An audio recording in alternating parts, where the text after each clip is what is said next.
Welcome to the Demo Team Podcast. Big day today. We got like everyone here, right? Who we got, Ryan? We got Derek Bloom. We got Derek Bloom of first to last. We got, you also know him from Cholera Violins. You also know him from If I Die First. You know him from Color of I Violence. could probably sit here and say Color of Violence, of course. I mean, Anything else, seen him Derek, that we should talk about? I don't think so. I think that's just about everything. That's it. That's about it. All right. We also got Greg Molina. He's from A Moment's Notice. If you're not familiar with that, go look up Swanfest, Skylit Drive, ASD. Look up ASD. And what song was that, Greg, that you showed up on? A Reason for Broken Wings. Yeah, I think everyone knows that song. That's a good ass song, and you killed it live, brother. Pretty big one. Dude, thanks, guys. I mean, it was a hell of an opportunity as a local artist to get on stage with guys that are on that level. Who are also local too, which is like that's kind of like a cool, like, I don't know. Yeah. I don't know. 16-year-old me from this area definitely was screaming internally. I fangirled a little bit. That teen girl is still alive inside you, Greg. Did you rehearse with them at all for it, or did you just hop up? Nope. Jordan Blake and Nick Miller texted me at like 9 o'clock at night and were like, "Hey, bro, you're getting on stage with us tomorrow." And I was like, "I'm sorry, who?" And then they were like, "Here's the song, learn it." And I'm like up all night, and then I wake up hella early, and I'm like going over it, and I'm like sitting there like, I'm not doing this, am I? Then I'm at Swanfest like, oh, I'm gonna do this. This is stupid. All right. And then we also have or did you have something to say, Ryan? Or? Yeah, I was gonna say we also have Alan, who's in the Angel. I was gonna say that. You were gonna say it? Go ahead. I was gonna say that. We can say it. We have Alan from my band, because I'm Ryan Porter, and I'm in the band The Angel Like Expression. Yes, you probably Ryan. saw me on social media at some point. Yes, he's always posting those crazy posts, just everywhere. Ryan's a poster. Random things saying that we're a My Chemical Romance new band, Oh yeah. Yeah, that's me.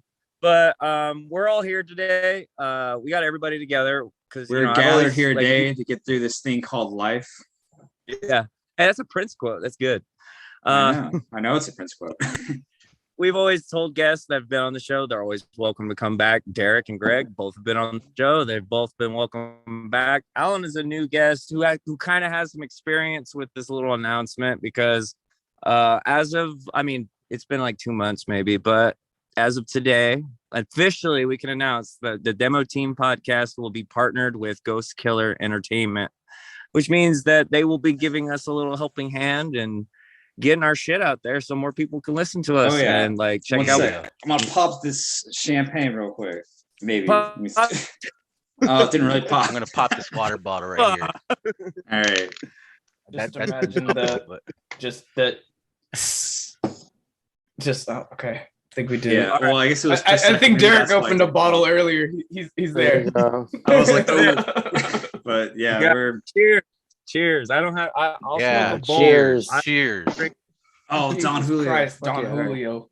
I tip my cigarettes, but we have Derek for about another 40 minutes, so I wanted to maybe like we'll go around the table, but let's give Derek.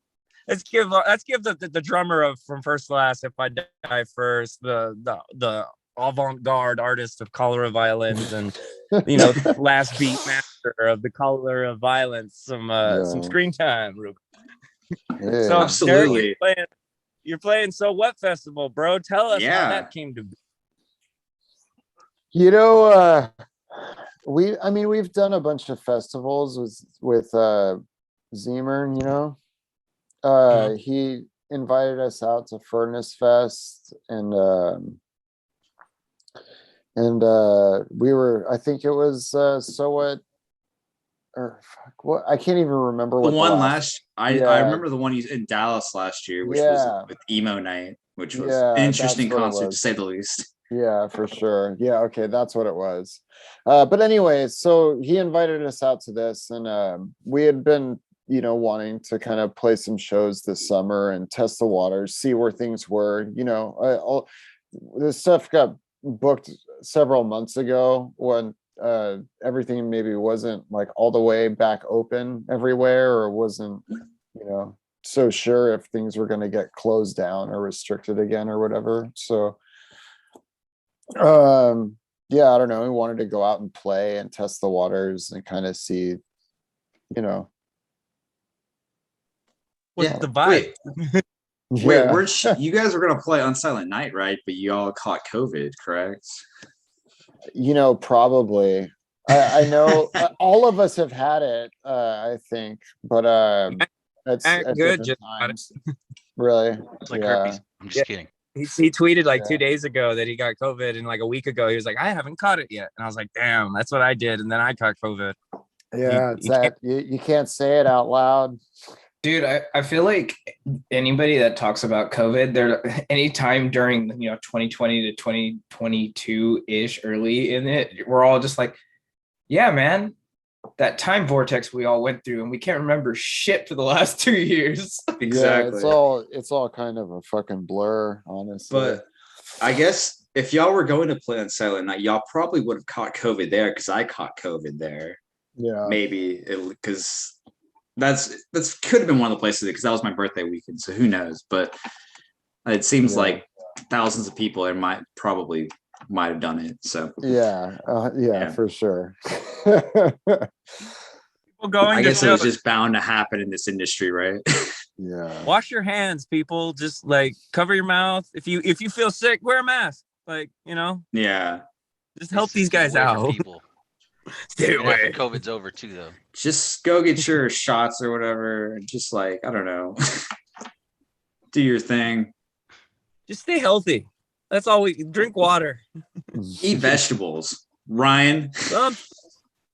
I eat vegetables. What have I That's right. what have Eat I done vegetables. to Yeah. make you Rehydrate yourself.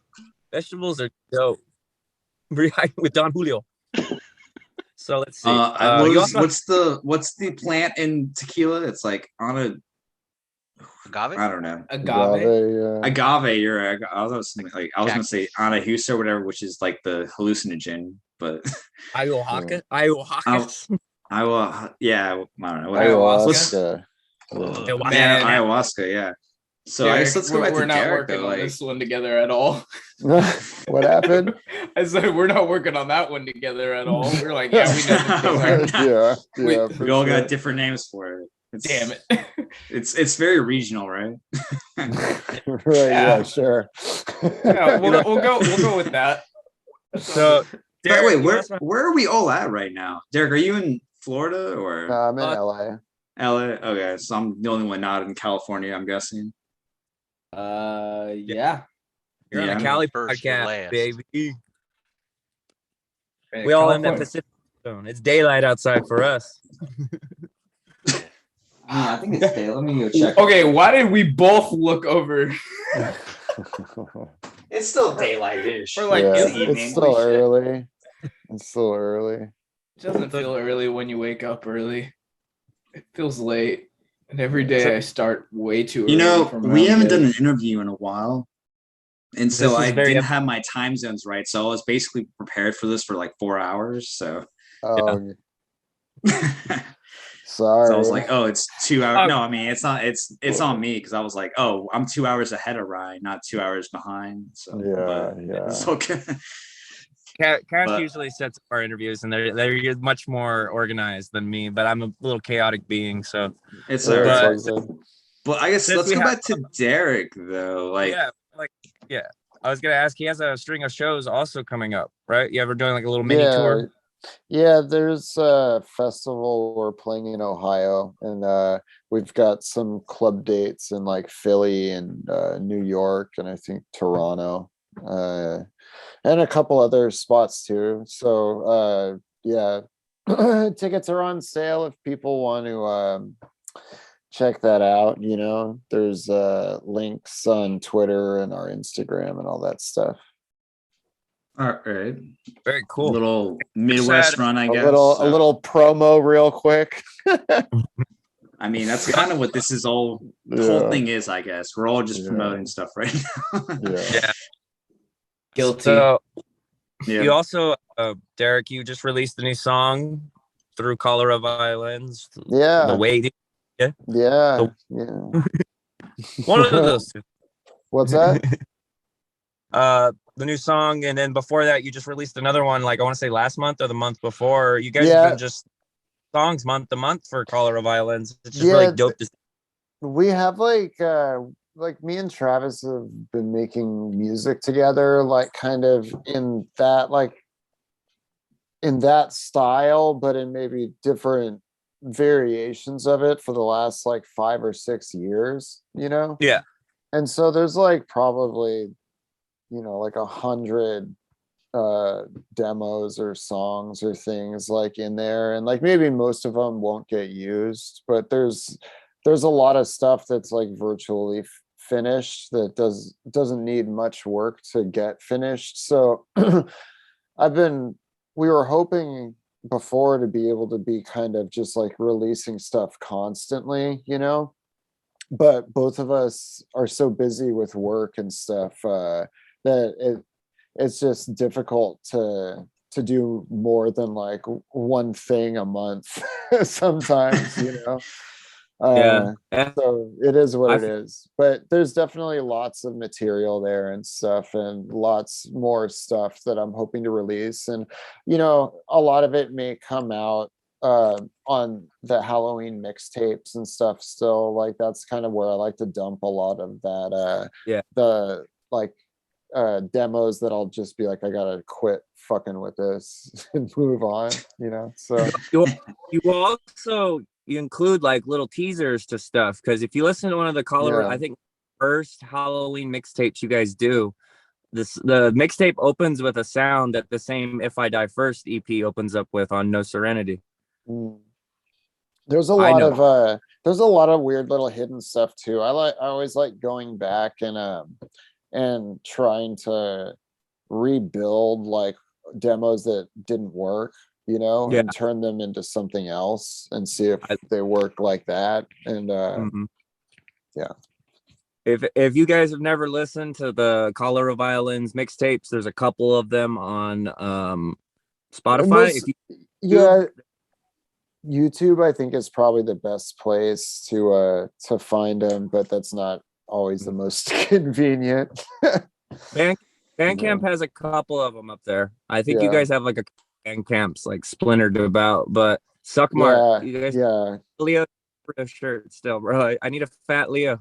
Oh fuck yeah, I gotta see. There may be one somewhere. I don't know. I'll have to see those things. I think we only made like 50 or 100 or something. The Krispy Kreme one, dude. I was looking through my like I think your old Twitter account that was around like 2015, 16. Yeah. I all the old Suckmart stuff, and I was just like, oh, this is why I had Twitter 2015. Like the only reason I had nothing to look at on Twitter. I was just like, I'm just paying attention to what Travis and Derek are doing right now. Travis has a bunch more of the Suckmart stuff that he's made too that he hasn't put out. Like we've made so much stuff over the last like couple of years. I'm hoping that eventually it'll all get out there. It's just time. Yeah. Do you think you'll ever do like a full album ever, or just throw things out every now and then? Yeah, I think it just like I guess the older I get, the busier I get, with the rest of work and the rest of my life and shit. And it just gets harder and harder to get like the time that you need to dedicate to do something like that and do it the right way. To me, it's not worth trying to rush through and get something just for the sake of getting something. Like if you're gonna take the time, then you should have the right material and the right amount of preparation to record it, and you could be talking like a year or two or whatever of just dedicating yourself to that to get to the end result that you want. And it's like, you know, it's expensive to fucking live here. On and, this planet, and nobody pays for music, you know. And that's not like a slam on the on fans or anything. It's just like the culture that we're in, the way that people access music is not equitable to artists, really. And so, you know, dude's got to work to pay the rent. I feel that. So it's a music. It's a balancing act, you know. Dude, preach. I feel it. Preach it. That's the choir. We're the gospel. You got the gospel, brother. We're listening. Bro, that's so relatable. So many people don't realize like how much music costs. Yeah, and for sure. Like even as a local artist, you know, thinking, oh, we got to buy in-ear monitors. Like, you're like, cool. Well, I have to work a day job just in case anybody needed to know still, because like Spotify's not paying us crap. Like, for sure. No matter how many streams you get, it takes a minute. So, and then you get splits as well for guys like you, Derek. So like, for sure. Yeah, it doesn't make it easy. Yeah, totally. It's tough, you know. Being in a band as opposed to being like a solo artist is a much I guess more a labor of love, right? Because you're getting a fifth or a fourth or a seventh or whatever the fuck, however many people are in the group, and it's that in this industry it doesn't leave a lot. If we could all make Kanye money, I think we'd all be way more happier. With just not Kanye anyone habits. could say that, honestly. I mean, that's why disco died, because they had to split their money like 10 ways because they had horn players and things like that. I have a question. With Kanye, do you do your own recordings? Yeah. Travis is like a real like gear buff, you know, and he's been really into recording for as long as I've known him, and we're neighbors, so you know, we used to be able to get together a lot more, but he's really busy with the venue and I'm really busy with my work and stuff, and so we don't see each other as frequently, but we still will work on stuff at his place, work on stuff at my place, maybe go and record stuff at the venue, or, you know, go to a room somewhere and like go into a little studio and track whatever we need to track and stuff.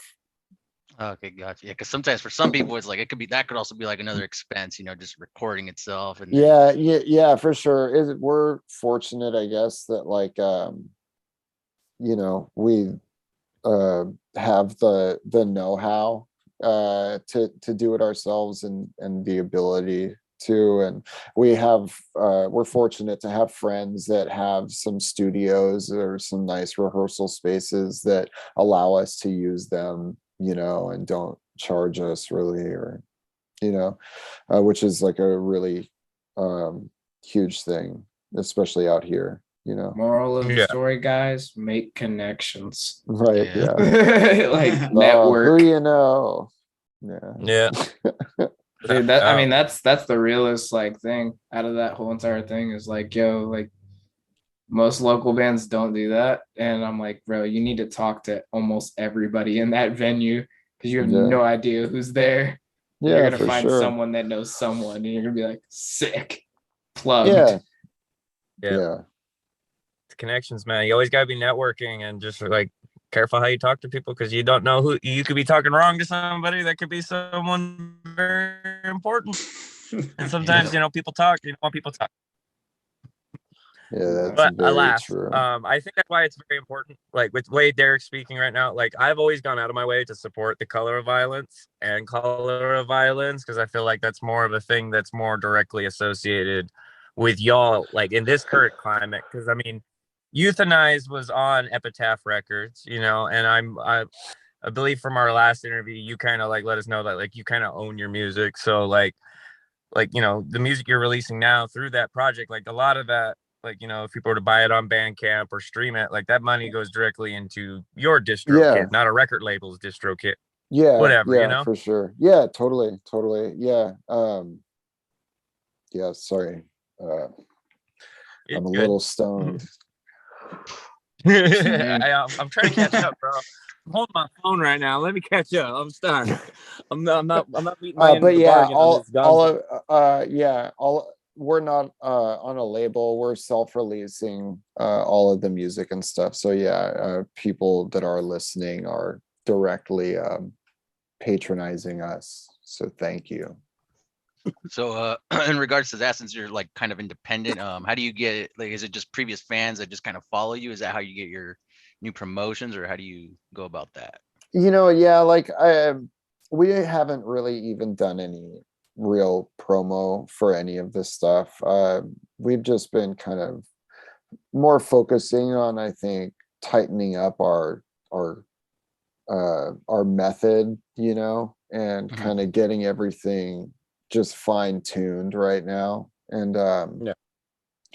I think as we build more of a kind of story to that band, then the rest will come with it, you know. Yeah. It just right now we're just kind of building up a library, building up a kind of a narrative or whatever, you know. And so there's not much to promote yet, I guess, is my point. It's weird, like spamming people to a Spotify page with one fucking song on it. You know what I mean? Like, I love doing that, bro. That's my favorite thing to do. I also have always been kind of a believer that if you're doing something cool, then people will find it and people will talk about it, you know, like, and so I just want to kind of do some cool shit. And if people like it or people, you know, enjoy it, then that's amazing. And, you know, there's more to come, you know. I'm not really in the like trying to be in a huge band or anything, trying to like take over or chart or something. I just you already did that with From First Love. You know, I To an mean, extent. yeah, like it definitely, that was like just going for what, you know, take it as far as it'll go, you know. And it was an amazing experience. But yeah, it's just like you know, I'm not trying to totally abandon my life and live in some other fantasy. So it's just like he has you're an making alter music ego. you want to make, I guess, or Just making stuff that that I enjoy making, that's interesting to me, you know. I feel like you probably have already, like, because, you know, on the local band Smoke Out, you said that, you know, there is music in the works for your other projects, maybe your more popular ones and stuff like that. And I feel like you have a little more artistic freedom without all that pressure of people being like, this has to be the next, like, From First to Last song, or the next If I Die First song, when it's just like, this is art. This is what I'd like to make. I want to make it. Yeah, exactly. And it's not like, you know, it's not like From First to Last is like some joyless corporate job or something. It's like it's just a different kind of energy, you know. And it certainly is like more democratic, I guess. I think I like the cholera stuff, and the cholera violence stuff is fun because it's just me and Travis. There's not like expectations, so many different opinions or so many different styles coming to the table, and me and him work pretty well together, I think, in where how our creative energies kind of interplay, you know. So it's just they're both super fun experiences. They're just both very different in their own right. Well, I feel like that whole statement in itself is like so tangible, because if you look at like bands like Darko, it's just Josh Miller and Tom Barber doing their thing, and it's like they kind of know what they want, they're on the same page with it, and they make music and they just keep pumping it out the way they want to. Yeah. You know, whether they play a show or not, or whatever the case may be, like they're enjoying what they're doing outside of their other projects. So that's always cool. Yeah, like sometimes like it's nice to just like make art for the sake of the art and not really like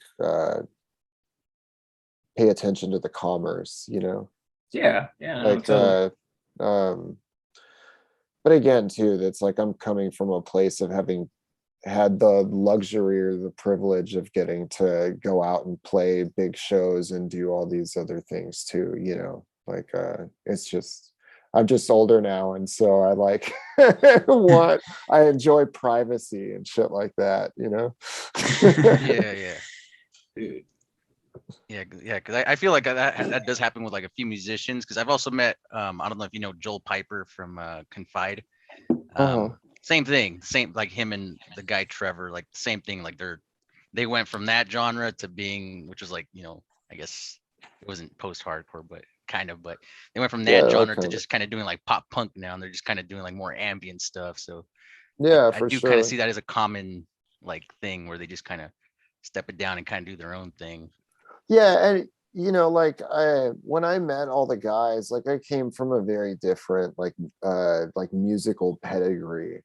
You know, I've always kind of been an odd man out in the group in terms of like what the scenes I grew up in and stuff versus the scenes that they grew up in and things. But it was that kind of that difference that made all of our work together what it was, you know. So yeah, I forget why I brought that up. So. Oh, because it just kind of basically everybody's background kind of just brings it in together. Yeah. That's a beat. And I mean, I guess I said it last time, but like there's like nothing that sounds like from first to last. And I think it's probably because of all the differences. Like, I mean, just between at least the rhythm section between you and Matt and Travis, y'all. I don't think there's like nothing that really sounds just like that. So I think it worked out. You know, honestly. I think it definitely was like a lot of everybody fighting for their ideas. Everybody thought they had the right vision, and everybody was very headstrong and wanting to do it their way. And so everybody, yeah, exactly right. And so fucking everybody kind of, but it resulted in like, yeah, like however you would describe the sound of that band, you know. It was like me trying, like wishing I was in a fucking metal band and like trying to make metal beats over pop punk shit or whatever, and fucking, you know, all of that playing stuff. hard as fuck, man. yeah, just being a caveman, you know. Yeah, that shit was fire though. It was like the drum beats are. Yeah, honestly, Derek, you have no idea. Like, if you were to listen to our show front to back, like Dear Diary, and just from first to last gets name dropped like every single other episode. Oh, dude, that's how much we. I think I told you, like, y'all you. were indirectly my introduction to like post-hardcore because y'all were on the Madden soundtrack for 09. Oh, I'd have to say the same thing here. Wait, wasn't there that Vans Warped Tour CD that had like a few music videos on it, and then it also had like just the songs on it?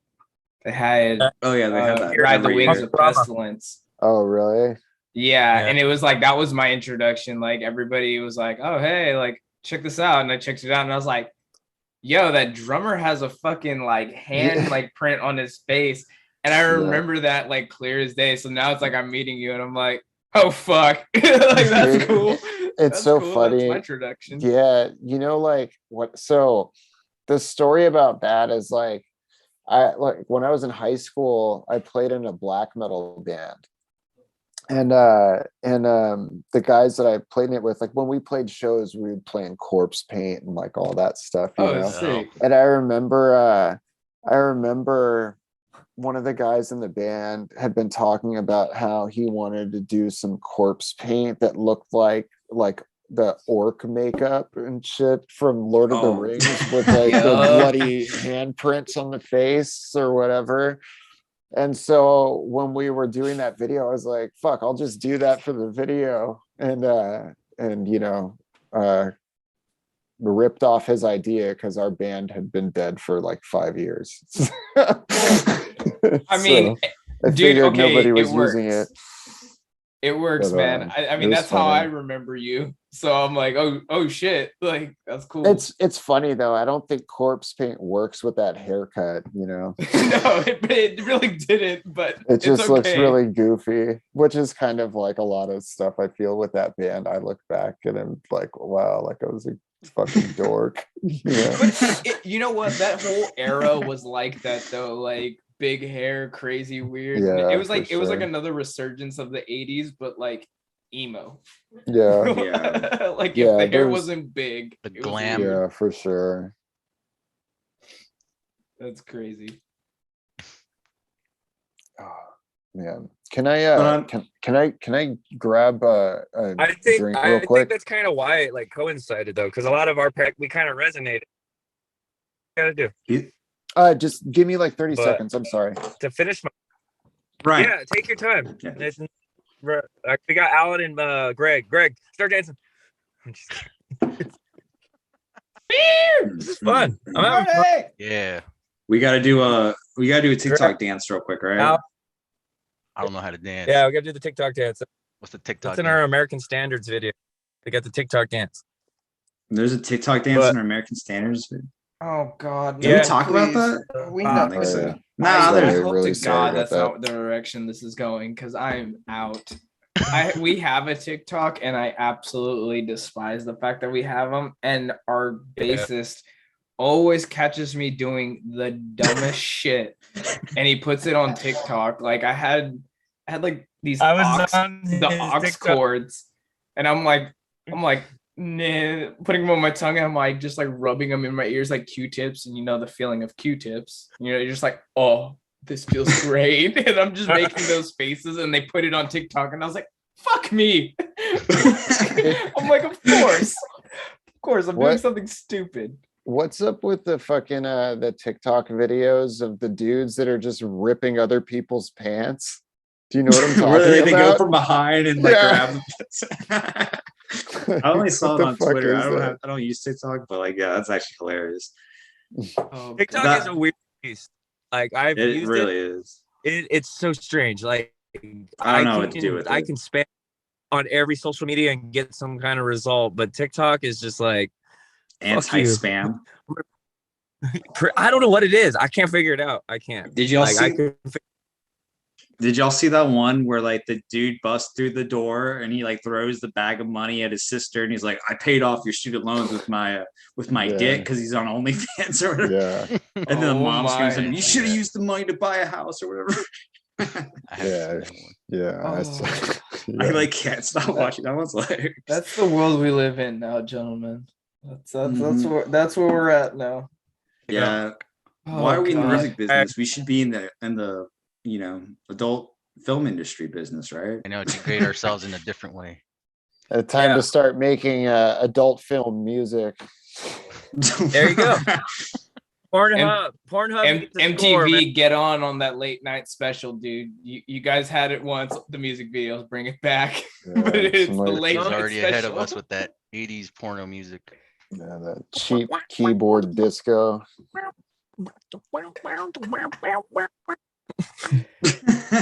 I mean, LA's got the midnight. I mean, we're getting pretty close to that 80s vibe. We can just pull the trigger there.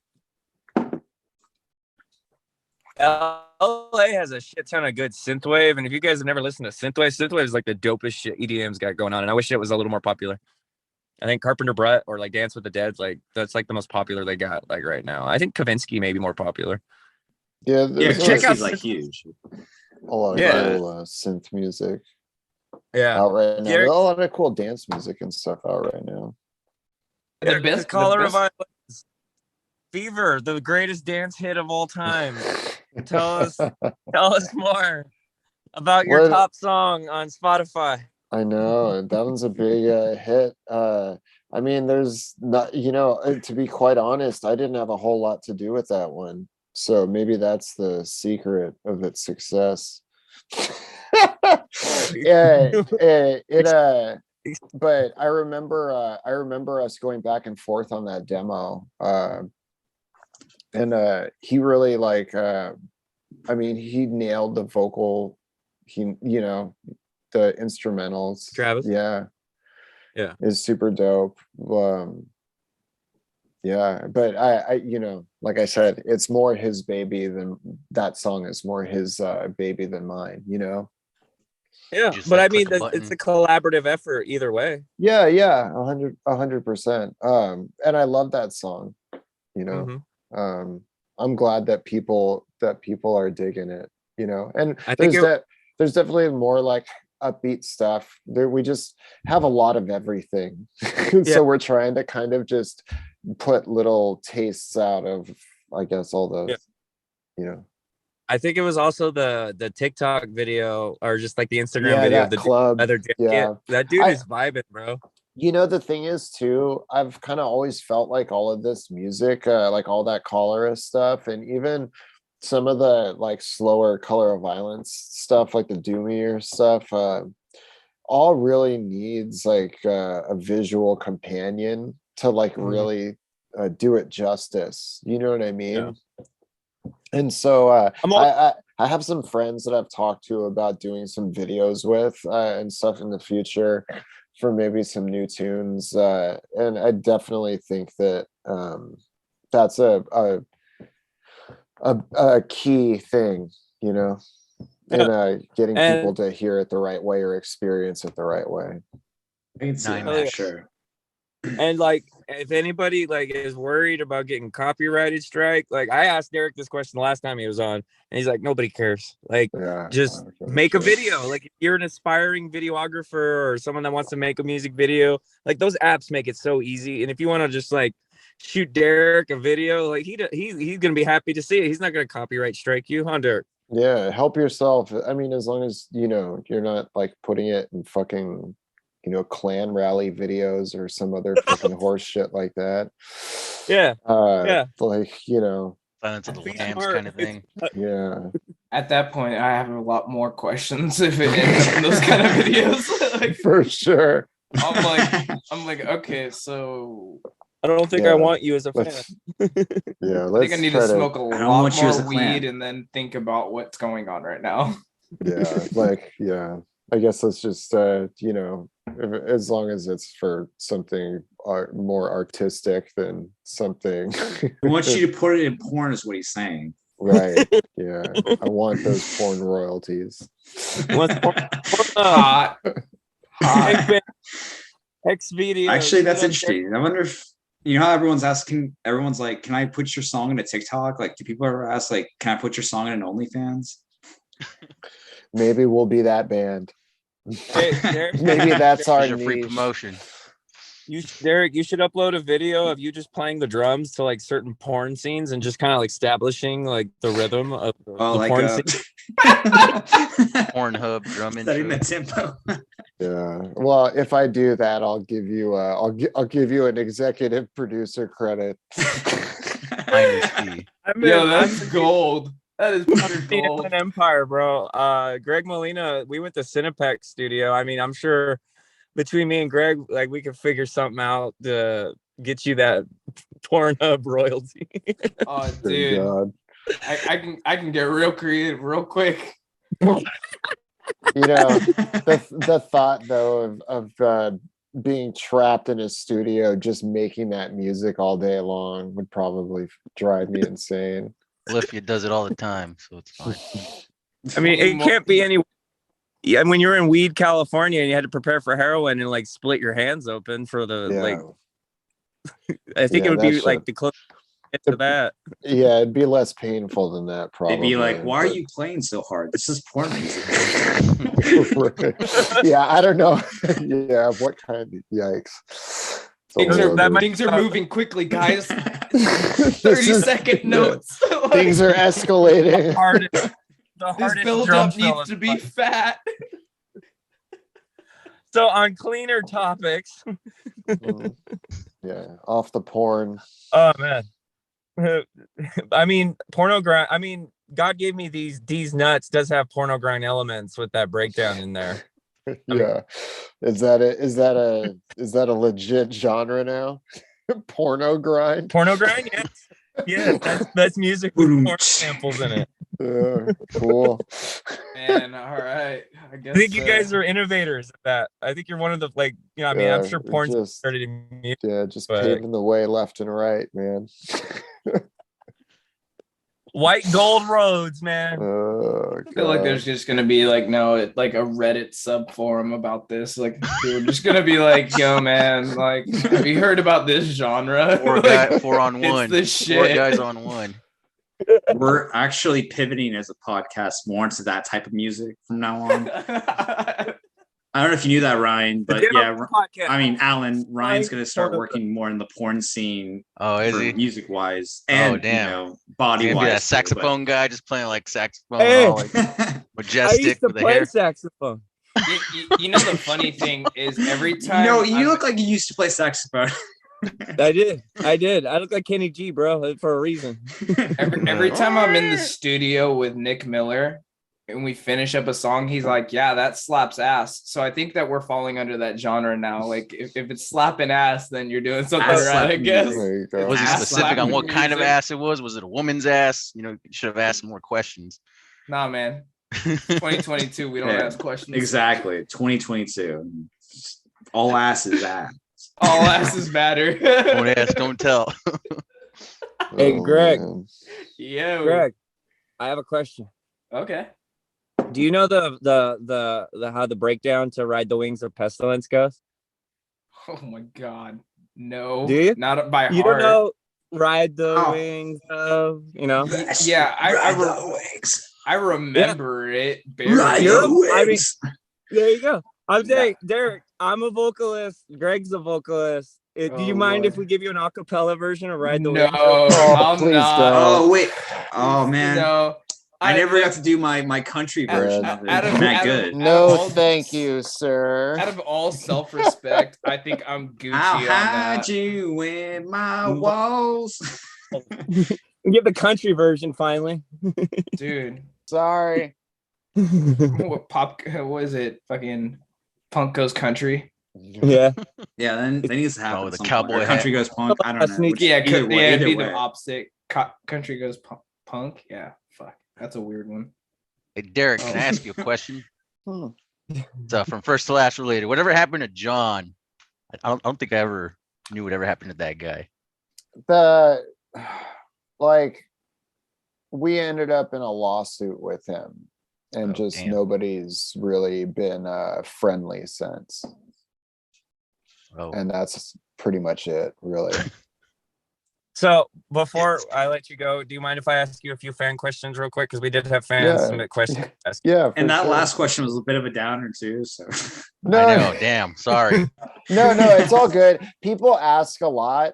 It's just like when it comes to lawyers and dealing with all that shit, it's just better to shut the fuck up. Yeah. oh yeah, for sure. Not Totally. Yeah. yourself or NDA, anybody else plead the into any fifth. bullshit. It's Mhm. just it's in the past and it's whatever. I respect that. Yeah. Me too. Moving on to fan questions. All right. So I guess I have a question. I guess I'll ask mine because I'm a big fan and I was listening. He is the fan that's asking all the questions. I'm also trying to look for my questions. I have them on a post on my Facebook. So They are Give me a all your sec. questions. all right, but my question would be Beheaded Marathon Man. Is that a reference to Marathon Man, like the 80s movie? Like the Running Man? Yeah. The Schwarzenegger. I vaguely remember Matt saying something about that, or you making some kind of metaphor around that, or like running in place or something. Yeah. Um, Given the subject matter of the song, yeah. yeah. But it's a little foggy. Yeah. Marijuana affects the memory. Right, yeah, yeah. And I think I was drinking a lot back then. So it was probably not sober for a lot of that album. Unfortunately. Hey, it still came out like fire as fuck, and I'm very proud of you that you've overcome that, dude. Well, thanks. Yeah. Yeah, geez, it's been a while. Yeah. Yeah, like I understand, like I believe BG on the local band Smokeout, he had asked you like why you weren't on Dead Trees, and like you guys got cut out. So he like bugged me to ask me like, oh, what's the reason? And I was just like, well, you know, Derek had to overcome some demons and he had to go through it, you know, his own little journey. And you had to figure stuff. Yeah, you know, yeah. I mean, the long story short, yeah, I just kind of at that time wasn't really interested in making music. I was just dealing with some other stuff and just didn't have it in me, you know. Yeah, nothing wrong with it. Always best to yeah, I'm super, you know, like I was more surprised than anybody probably when like this kind of like resurgence of the scene and all of that stuff started happening and people were expressing interest in From First to Last again, and all that stuff was like, you know, I didn't expect that. And so it was amazing to get the opportunity to play with everybody again after all that time, you know. And it's been cool. It's been super fun just being reconnected to everybody, you know. Yeah, definitely.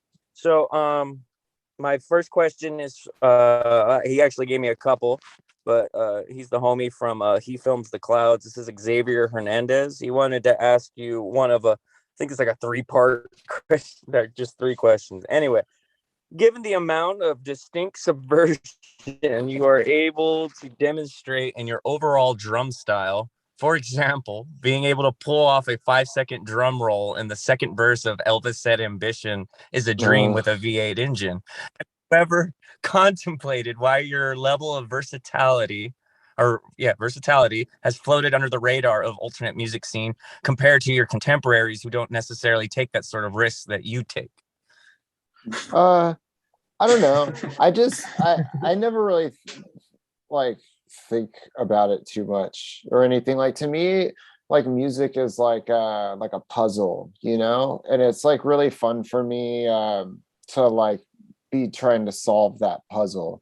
And so I never like really like doing the same thing. I like to try to do something new every time, or try to hear things like a different way every time, because I get really bored of the same shit, you know. And so I guess I'd imagine that's like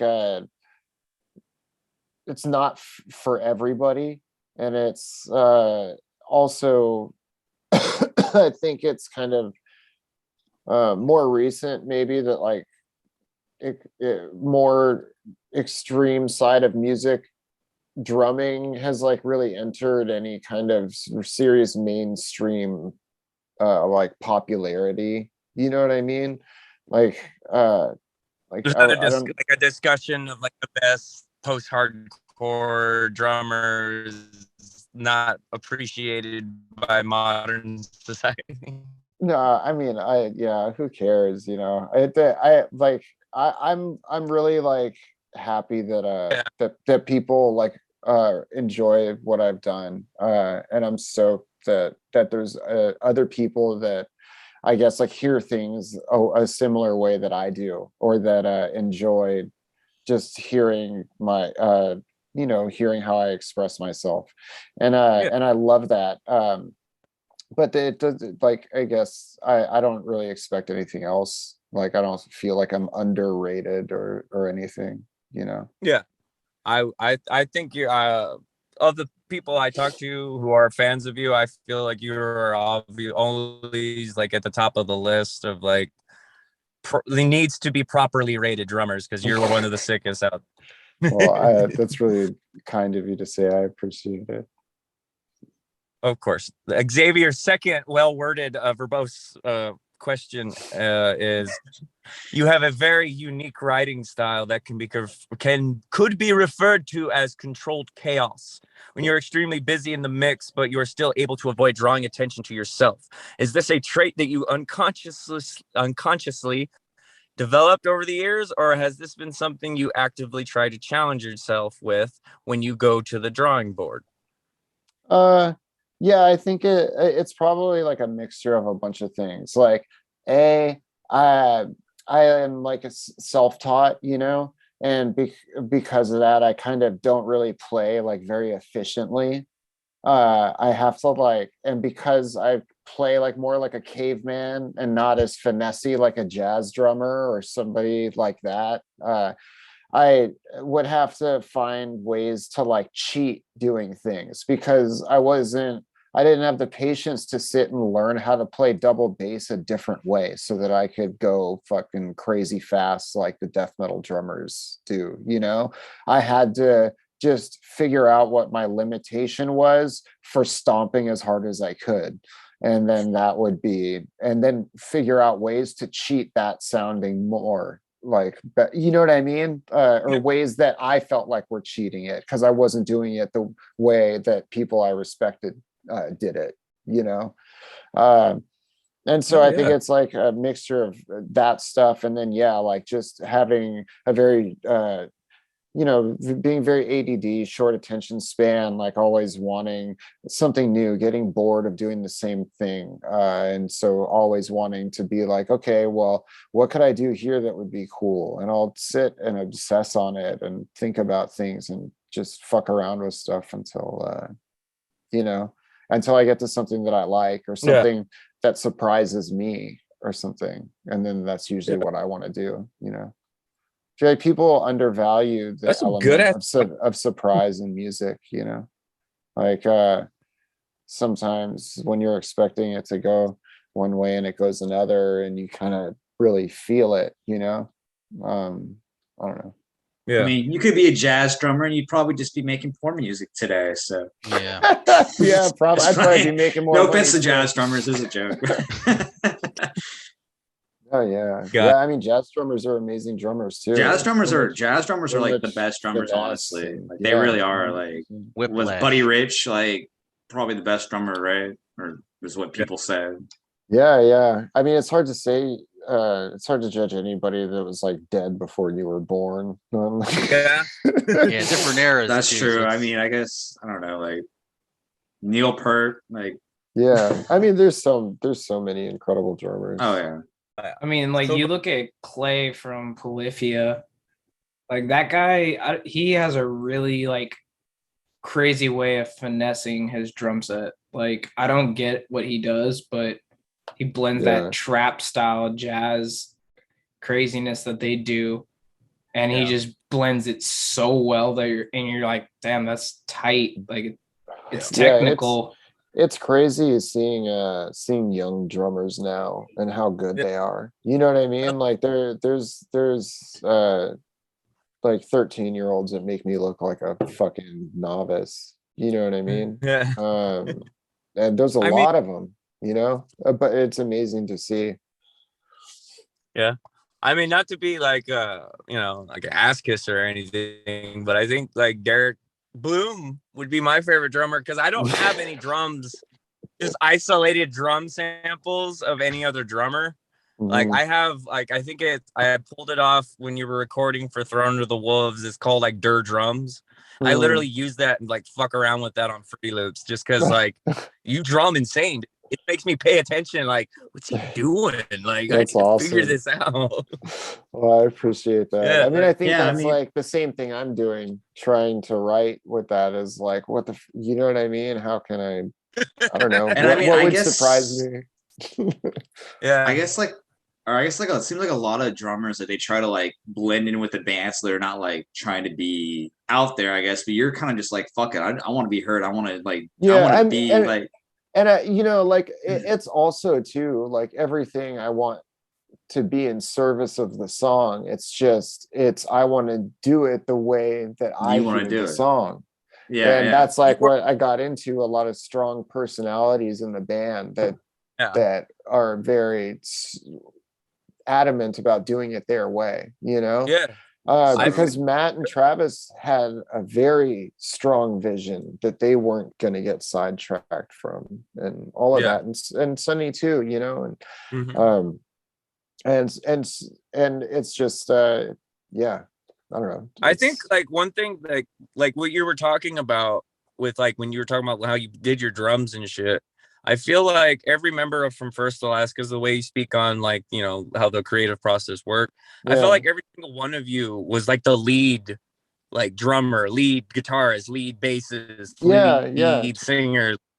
And like that kind of speaks volumes because it seems like everybody was working well within the limitations of everybody's like artistic like vision. And it's like, well, I'm gonna toe the fine line of the limitations of that because I want to get heard too. Yeah, you know, and to everybody's credit, like if you had a good idea, it would go.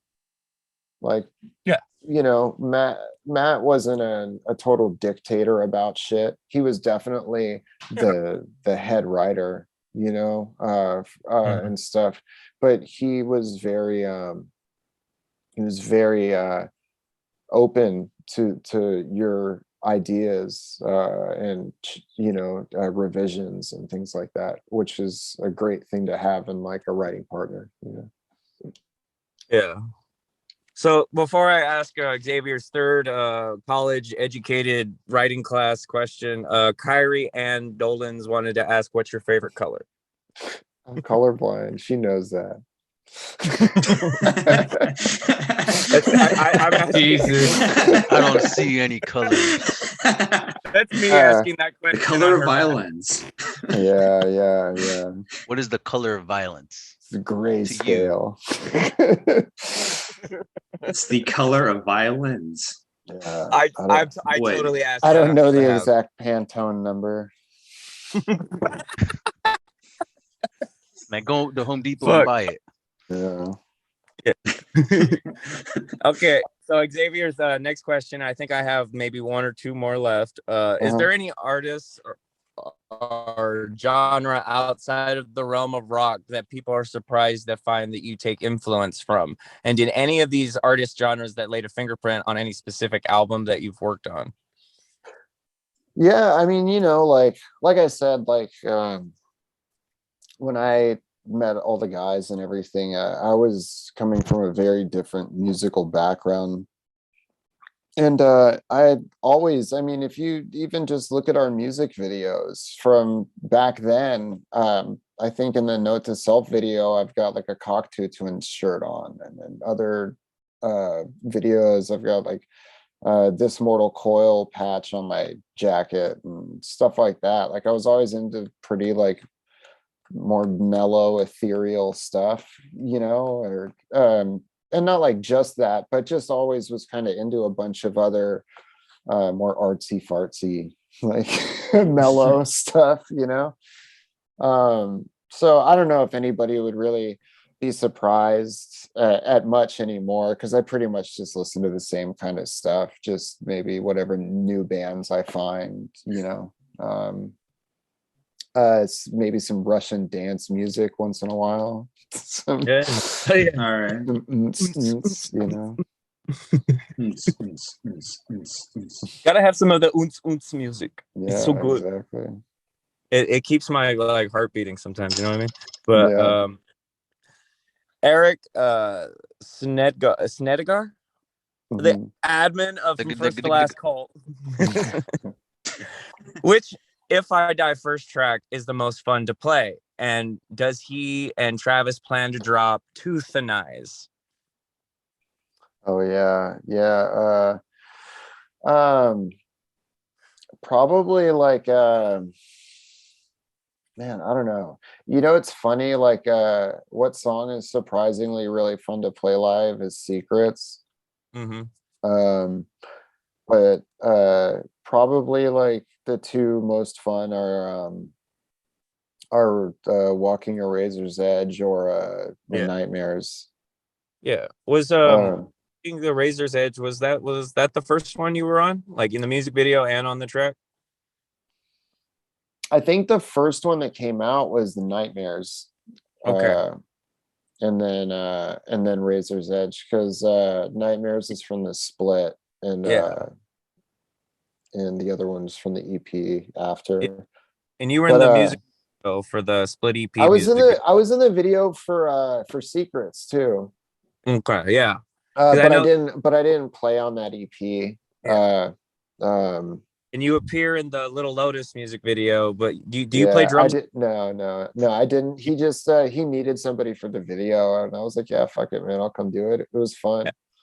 Still cool credit, man. Yeah. I mean, it was just something fun, I don't know. It Hell was yeah. fu- And it's like, I I had need a good time.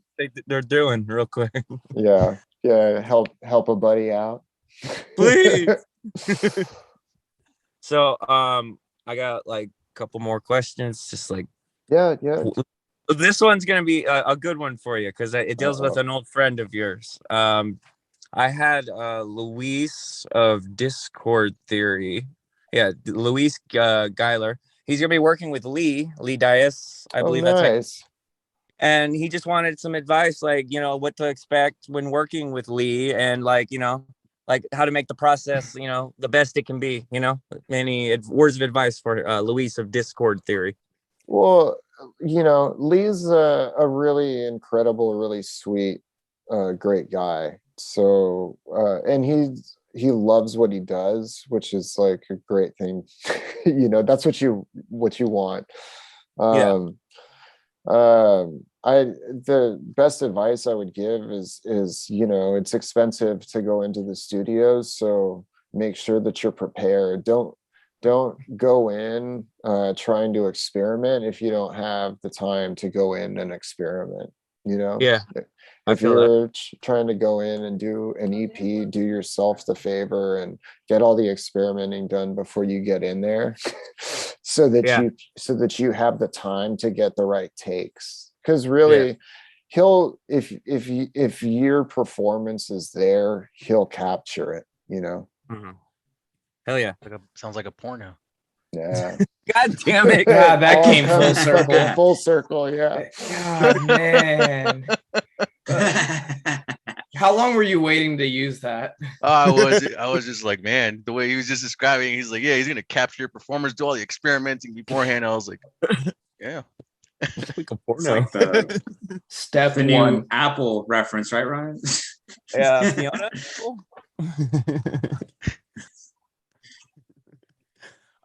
So Phil Warren of CMC Guitars and Effects, he just wanted to ask, like, at your level, are you interested, like, do you use guitar pedals? Like, what kind of guitar pedals? Because I know you track guitars for stuff for like color violins.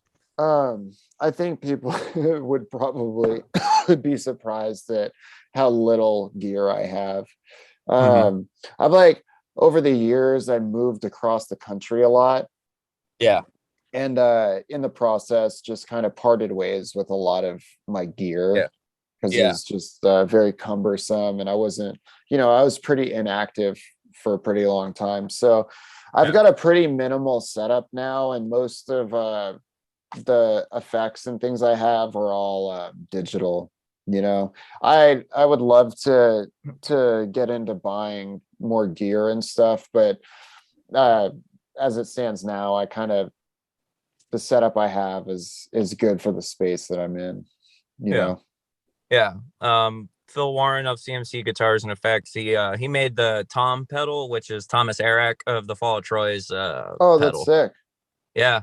He's like, it sounds dope, dude. Like it is a very cool pedal, the way it was described to me. Like, multiple octaves. I think you can do one octave below, an octave, like 2 octaves above simultaneously, which is like it's crazy the shit that they can do with amps now. I forget if it was, what's that head? It's like, God, I can't remember the name of it, but there was a head that they were using for the emo night shows that, like, it would detune your guitar, and it would like store alternate tunings in it and shit like that. So like you could you could just click a pedal and be in a different tuning. The Kemper, is it? That's like Kemper. Yeah, the Kemper, I think. I mean, it's cool, but like, I wonder if how like electronic it sounds, I guess, when it happens. But well, I mean, it's probably similar to the drop pedal then. Well, it's like, it has like just tons of effects built into the head. It's like Yeah, that thing is like And- $1,800 or like probably like 2K. Yeah, I dude, I mean- thought they were more than that. I thought they were like fucking 10K or something. Oh no, it's like That- things around 2K. That's what we use in one. Well, we don't use a camper. We use a Line 6 Helix, and we have so many pedals built into one single switch, and it's Yeah, ridiculous. really. You can plug it up to your DAW and use it in your in-ear system, and then Yeah. basically it'll switch through all those rapidly. Right. Does it have a, oh shit, I can't remember what I'm mixing up. Does it have different it has different head modelers and stuff inside it as Yeah, well, right? Like it's got a you- whole like software suite kind of inside of it of like amp modelers and Yep. different. You literally just click it down. Let's say like you have like some like Hello Overdrive pedal, like, and you're like, all right, cool. Well, I want to add a whammy pedal in here at some point with this head, with this and this. It's almost like having like Pro Tools on a pedal, and you're just like you click it and just do things, and it just happens. Like, Yeah, that's awesome. it's Sounds wild. like- Technology's wild.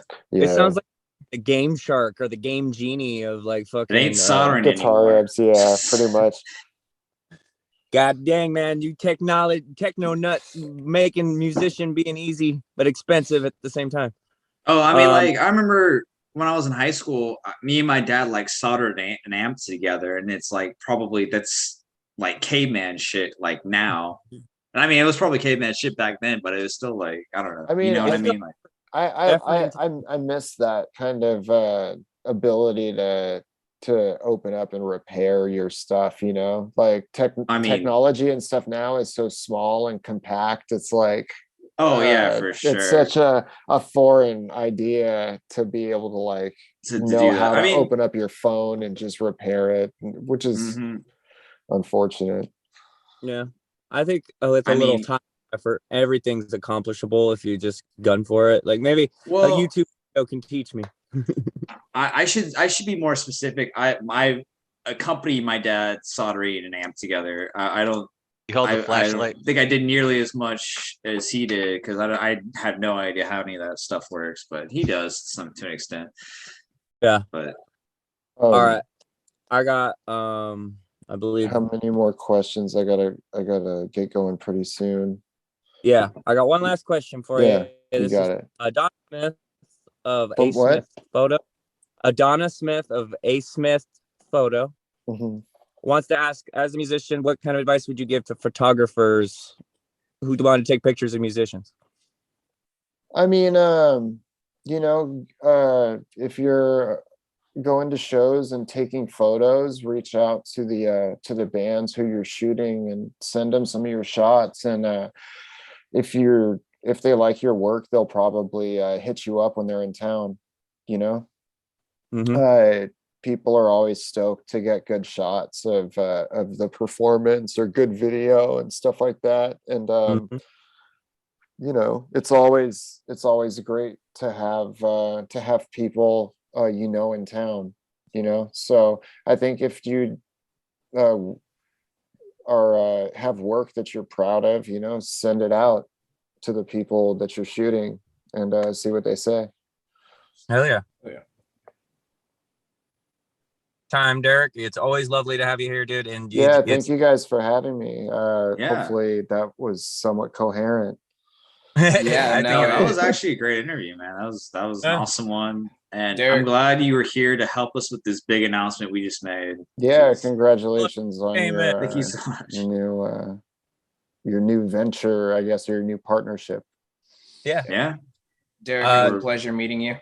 Yeah, likewise. Thank you guys for having me. And I guess I'll be seeing you at so what, I guess. Maybe I'll run into you in the crowd. We'll see. Yeah, come say what's up. All right, man. All right, take care, All everybody. right, man. Bye. awesome. Snap, is Shout- this my interview now? All right. I'm gonna go Hell take a yeah. bathroom break real quick. Now, Y'all do your thing. Y'all what? Let me check. I'm pretty sure I had a couple more people that were supposed to get talked to, but by Derek. But you know, people have a certain amount of time here. But Greg, Alan, if you guys want to talk about your bands real quick while I look through this thing, so I can just kind of see who gets their ad space and whatnot. You guys yeah. help me. Yeah. I scream sometimes. I play and I write guitar stuff Yeah, on that sounds weekends when I'm not playing in the banda. No, I'm just kidding. When I'm not at the barrio. The barrio, you know, Órale. hustling, you know. No. Give me Where some the choncho. where the fools at? You fool. Back and forth with his neck. Hey, what's up? We talking about porn again? No, we said Yeah. where the fools at, not the fools at. With the moon. So, how was that, guys? Like, I know Greg and Alan, you guys have probably done interviews before. So, like, the hanging out with Derek Bloom, like, get fun. Yeah, man. I Yeah. mean, it's cool to put a face to the name for sure. Cause like, I mean, I don't know. I'm not even surprised at this point. Like some of the people I'm meeting somehow through half the connections I have made through this band. At this point, I just meet people that I've been like, oh, I've been listening to your music forever. Hey, what's up, dude? Yeah, same here. I think it's like I remember I bought a From First to Last shirt one time. It was like one of those generic little snakes from First to Last. You know, I was in Oh, high like school and A whatnot. hot topic, like Yeah. no, he's a really cool guy. He was, I think, our first episode back. I mean, it didn't come out first, but I think he was the first guy we interviewed when we made a return. Yeah. Like, Either him or Nate from If I Not If I Set My Friends on Fire. Yeah. I think this is like a good cap for season 2, don't you think? Like, I think we got. I was like, thinking that too. Yeah. We might do a little mini series, I think. Someday. For 'Cause so I feel what in the Greg- next couple weeks. I'm writing Yeah. up an article right now. And I know a bunch of bands who probably come on, a bunch of local ones in Dallas area. But Yeah. I know Ryan hates Texas. I don't. I hate your food. That's about it. Which is ridiculous because I can't even name what would be California food, but because I think you just kind of just take stuff from every other one else's state and cultures. So, but I'm not gonna get into it. California. I missed that whole conversation. California I got cut burrito. off. Okay. What'd you say? All you missed was people saying if California's food is better or Texas food, and I plead the Whatever. fifth. We all know. Oh, I've never been to Texas. I lived in Round Rock and Austin. I'll do Round Rock. I mean, I was living in Austin. I think when we first started this. Actually, yeah, I was living in Austin. I was kind of going back and forth between here, Dallas and Austin. It's okay. But you guys can be mini California. We're in real California. Oh, Northern Awesome. California, real. You guys are so behind, like LA by like 3-4 years, man. You guys always play catch up. Hey. Well, you're so worried about us. Who's worried about you? Everybody's worried about SoCal. I live like 15 minutes away from Ryan. You mean 45 minutes because it's LA? Oh no, don't- I'm not. I don't live in LA right now. I used to live like in the Long Beach area. Now I'm living in like Moreno Valley, which is like Yeah. 15 minutes from. You live in Fontana, right, Ryan? I live in Rialto, which is the Inland Rialto. Empire, about an hour south of LA. So I'm not really. I'm fighting for a place nobody fights for because Inland Empire is like one of the worst rated. Like it's counties just in the Ryan entire and world. Jenny 6'9". Yeah, I'm in Moreno Valley, man. I'm Yeah. like, let's see. Like, look up San Bernardino. It's like been rated the worst city like forever. Like, it's one of the worst like places to live in the entire country and like in the world. you know, like, I've been there.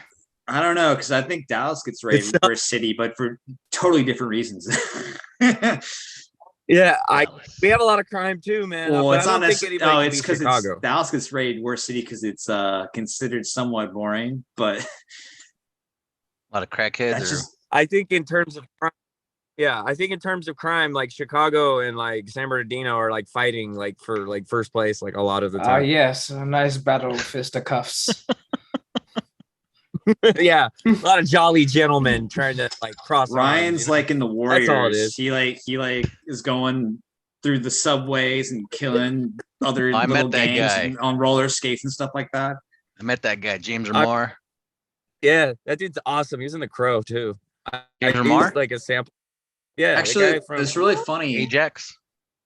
Yeah. My brother was talking about how like in the late 90s, whenever Fight Club came out, people would like start fighting in like the parking lots outside the movie theater. And my dad was like, I didn't remember seeing it in the theaters, but I do remember when the Warriors came out and they were fighting in the parking lot after that movie.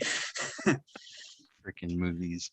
Oh man, fighting violence. I love it. Porn. Yeah, This you It's our most need those Word movies drop, to capture bleep. the color of violence, right? Color of violins. if you go to listen to Euthanized by Color of Violence, which is like kind of like a little art-core band that like Derek and Travis released through Epitaph. Are you familiar with Derek Bloom? You ever met him before? Maybe. I've never met him, Maybe. no. To be honest. No. I've never met him. I've spoken to him. I've spoken at him. Spoken at him. I've been in the same on the internet. Tweeted at him. We shared a speak and spell in different high schools, you know. Nice. Classic. But Oh, it says my internet is unstable. you don't have Whose internet? Alan's. I love the commentary. Yeah. So My McDonald's Alan, Wi-Fi. Alan, can we talk about the angel-like expression? Like, Sure. why Ryan? But like in a good way. Why Ryan? Well, because we thought he sounded good, we used to have this other, like a lot of the screamers that we've always had over the time, because we've been doing it like this since like 2013. It's just that a lot of the screamers that we've had over time, like I think the biggest issue that we have all the time is always like they get sick. Oh, I'm sick from my nose, like, and then they'll like every week, like, oh, I'm sick from my nose. Like, sickness. and I'm like, damn, and it's like saying like the consistent thing was like with a lot of screamers. I mean, I don't know if that happens to Ryan or anything, but that happened to a lot of the screamers that we've had. Well, Ryan's whole thing has always been like knowing how to take care of his voice. So he says, at least on here. Yeah, and that majestic hair too. Yeah, and then I think that's that internet screamers is like they didn't have like that right pitch. It's always like too like just it's a little weird, for our sound, I guess. I do like I like to like make variations of songs. So what you're saying is less caveman, more squeaky toy. Yeah, in a sense. I don't really mind, but I'm saying like they just for all the songs, like they'd be too aggressive. Like, I think Ryan has an interesting screaming voice for sure. Yes, he does. I have a lot of layers to this voice. I try to put a lot of layers into my vocals when I'm in the studio, and when I do it live, I try to tap into the different styles. I can't do all like steps of my range live, but when you're in the studio, have fun. I've always like, if you're gonna make something, make it sound dope as fuck, and then try your best to replicate it live. And if there's more hands on deck, like backing vocalists, or like if anyone can throw down, the crowd can throw down some gutturals, like we all make that sound eventually on the record.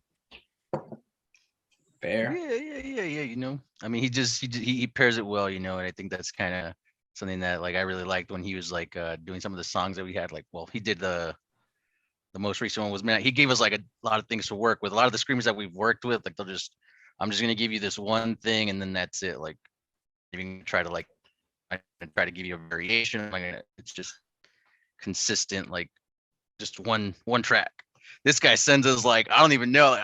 I just open the track like what he sends, and I'm like, I don't even know what I'm supposed to be like looking at. So I'm just like, but they're all in there, he puts in all the work. It's a lot of the other screamers. Yeah. I guess we haven't. Ryan does go all out, honestly. That's what we do too. We do that too with the music. Like we'll like each time with the writing process, like I like to go back and just kind of like perfect it myself, so it's like a fresh with somebody that's like the same way, like as opposed to people that are just kind of like, oh, I'm going to be complacent and just kind of like write this and then just give you guys that and then don't want to change it. They're just kind of married to it, and then they're just dropping it and that's it. And it's like, damn, we don't have anything to like compare to. So we're just like, man, we didn't even know that this is like the best version of this song. It's just, this is what you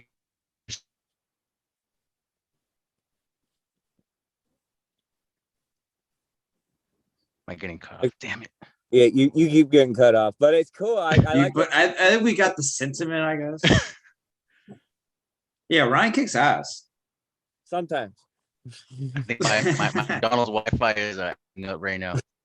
Hey, you're actually in character for this show, dude. Because like early on in this show's like creation, we didn't have shit figured out, and McDonald's Wi-Fi, I think that has been on this show before. Like, Oh yeah. No, it's Burger King, Ryan. Come on, get your branding right. Oh man, Sergio Medina had fun with that one. Oh yeah, he sure did. Burger King Wi-Fi. Oh yeah. Yeah, that's probably why it's a little unstable though, because it's McDonald's. I'm not Walmart sponsoring internet. Wi-Fi or McDonald's. Hey, I mean, my whole electricity, like on my block, went out when we were interviewing Dallas Taylor not long ago. I mean, all this we're used to it all. Look, Ryan's frozen on the screen right now. Yeah, my internet. I'm using cell phone internet, so if mine's been choppy or shitty, like someone ran into a pole down the street today. I don't think that's the pole that affects the internet. But no, maybe it fucked my cable up. My cable and my internet are fucked up. Both of them in my house right now. Because someone hit a pole. I was like, I don't think that affects your phone, but they got the AT&T guy, the Time Warner, whatever.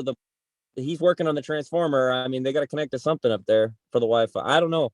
All I know is my internet, my cable don't work. Nice. But Greg, I have like at the house, the room I rent a house at, they give you like a little Wi-Fi booster thing, but it looks like a night light at night. And so like I'm afraid like I don't know, someone's gonna come over and be like, "Why do you have a night light?" And I'm gonna be like, I'm scared. You just gotta have fun with it, man. You gotta be like, dude. Well, why if I turn it off, the Matrix will turn off, and I'm not down. What if Ryan needs me? Yeah, I need you, cash. But Greg, we touched on Ryan's gonna be like, Thomas Iraq wants to interview right now, and it's 4 a.m. That's what happened with our Thomas. I mean, Greg, you showed up at the beginning of this season, and I think we had things like things went so smoothly for us at the beginning of this season. So because a part of what happened was March Madness that like totally threw everything off, because that actually was like a lot of weird effort, because like you got to make like the polls every day, which is like that could vary in like how complicated that can be, but it's like also you got to like respond to everyone's comments and stuff. You get to get in the arguments, and like there's everyone, I don't know, you know what I mean? Like there's like a lot of weird things happening. Plus at the time I think I needed to make a bunch of money so I could rent this place right now was the other thing. Fair. Yeah. That's fair. Like you gotta. So that happens. And so it kind of threw everything off until basically this week when we released American Standards. Now we don't have anything in the hole except for this right now. Yeah. I mean, this is still cool. Yeah. The Ghost Killer announcement, we were kind of holding like a lot of cards close to our chest, because it's just kind of like, who are we going to tell? Yeah. I'm sure some people have heard murmurs of this, and it's like, it's fine, but it's like when you have such a big thing, you got to kind of posture and make plans and like kind of get people like way ahead of a time. Because when you work with a different caliber of talent and you work with different heads, you got to clear stuff with more people. I mean, it kind of reminds me of the Andrew Wells episode we had for this MySpace season, and just this season, like, you know, there's a lot of like, I understand the Blue Swan Rise Record situation a lot more now, because there are a lot of things that you want to announce and say, but you know, people got lives outside of people got legal obligations. Oh God, yeah, no, everything you're saying right now, it rings really true right now for what's going on. Anyways, I think the big takeaway from everything is you should buy every band's merch you support, right? Hey, for real. We have merch. What? We didn't announce we have merch. Yeah, we got stickers. He's working on the t-shirts. He's just Mike Wesley. Wait, what did we decide on the t-shirts? Don't actually, no, I don't want to sound this. I gave him designs. He said he'd make some shit. You know, like I love that dude. Cool. But he's Mike's awesome. Yeah, he just got out of the military. I'm not gonna rush, dude. He's perfect. He's already done everything. Yeah, he's awesome. He's doing everything. You're great, Mike. Just keep Diesel Threads. He's got, and he has his stream. I think he streams every Friday, and he plays Rock Band. Sings, plays guitar. Mike Diesel on Twitter. Go hit that fool up. He made some Jordan Blake. What is it? Diesel Threads. Look up Diesel Threads. Yeah. If LLC. What? LLC. Yeah. We got LLC. Yeah, he is an LLC. Part of the tag. It's part of the tag. I can't not like help people on Facebook to hit at Diesel Threads LLC. Like we're a negative profit, by the way, not a non-profit, a negative profit. Hell yeah. But we have some Jordan Blake stickers. I'm not gonna discuss dude's personal life, but let's just say like he's going through some tumultuous times right now, and any and all support for these stickers go straight to him. We're not trying to profit off it. We don't want no money off of it. We just want to help Jordan the best way we can. I drew the art on the sticker. I graphic designed all the different variations. It's just stickers. Blast it. Remind everybody Jordan Blake still exists. Like that's all it is for. All the money goes to him. Stick it in the mirror of every venue you go to. If there's like one of those bathroom and there's like stickers all over, just go stick them all over. If you got a sticker blasting, that's a street team term. That's not sticker blasting. Okay, sorry. Yeah, to be confused with finger blasting. And we're back, ladies and gentlemen. We're back, baby. All right. But it's just team stickers, like any band sticker. If you got a moment's notice sticker or the angel-like expression sticker, go blast that shit. And you have any idea how good it feels to see your stickers out in the wild, like as a band member, like anybody here? Bro, that's like the crazy. I mean, you guys have been around a lot longer than us. We've been a band for 6 months. So like when I show up at a venue and somebody's wearing my merch, I'm like, huh? Where did you even get that? I'm like, excuse me, sir. Where the hell you get that? Like I'm over here like, damn, like it's wild. I still to this day do not believe half the crap that happens with my band. Like nope. You couldn't. If you told me about 5 years ago this was happening, I would have been like, hey, nope, you lying. But it's okay. I still love you. Let's like, how did you like get on this? Like, how did you get on the radar? Might I ask? Like, I feel like y'all just kind of popped out of nowhere, and like Nick Miller is just like, all right, I like these people. Let's do it. Okay, so little backstory on that. My wife was talking to me over the pandemic about the fact that I should get back into being in a band. Like super bad. And like, or screaming or something around the lines. And I was like, yeah, I don't know.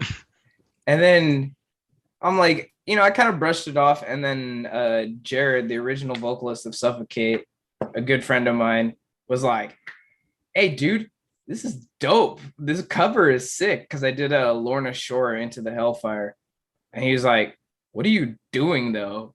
He's like, why are you not in a band? And I was like, I don't know. And he's like, you should hit up Nick. And I was like, I'm not doing it. And he's a busy guy. And then he's like, bet. And then I get a freaking message from Nick, and Nick's like, hey, Jared hit me up, man. What's up? How you been? And I'm like, oh crap. Like, that's pretty much how this got started. It started as a solo project. It wasn't supposed to leave the internet. It was supposed to be an internet band. And I don't know what the hell happened, man. Our first song hit 1,000. Our second hit 3. And then we put the band together, and it just kind of organically worked out for whatever reason, one way or another. And then we recorded Offerings, and we were sitting on it for a while. Jordan, our drummer, got COVID. A few other people like in our band got COVID at the same time. So we had to push the music video back. And then we got hit up by Ryan for the Demo Team podcast. And I was like, all right, let's do that. Like, we're just trying to jump on as many podcasts and stuff.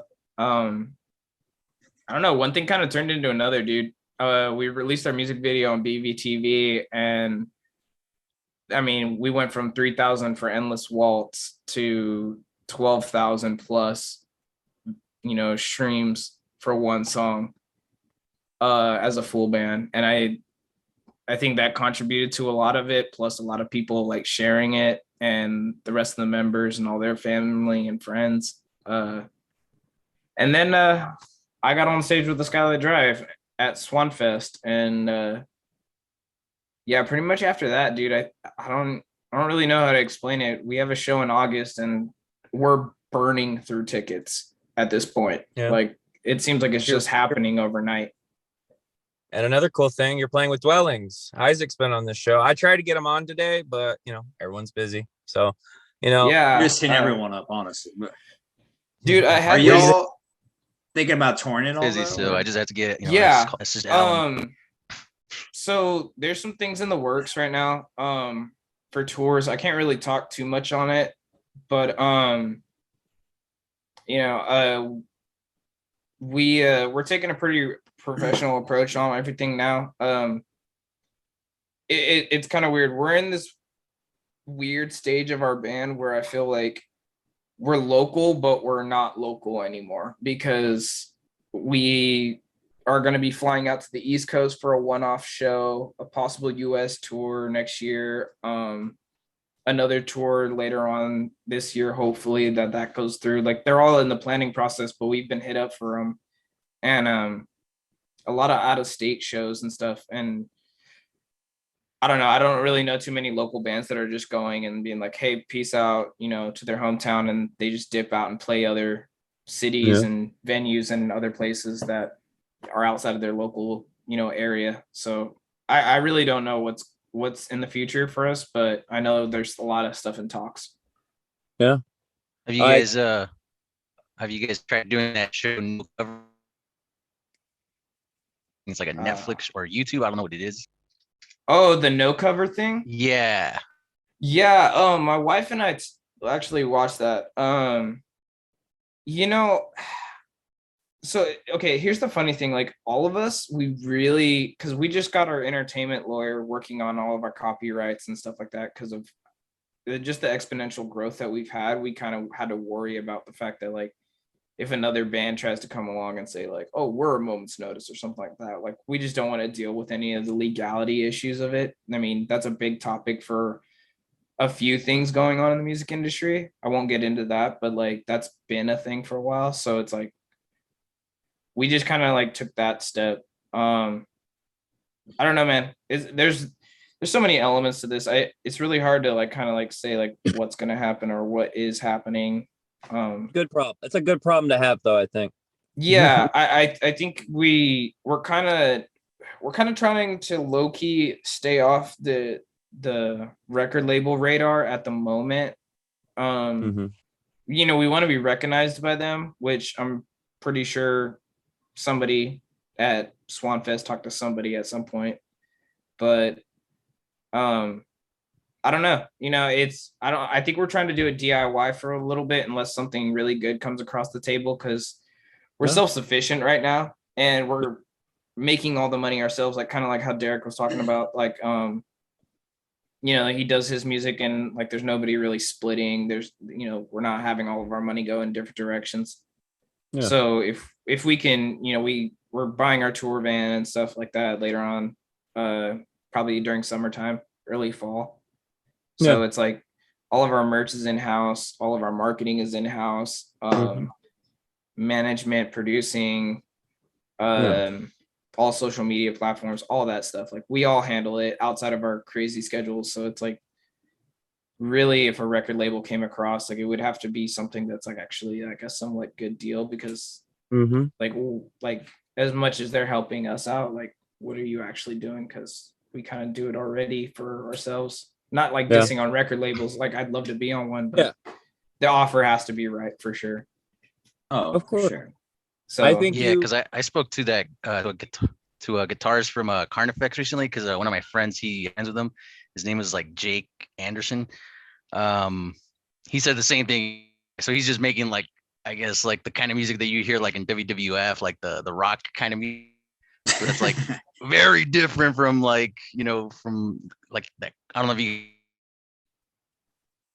effects, but that from that music to that, so it's kind of like a really big jump. Like it's like there's an audience for everything.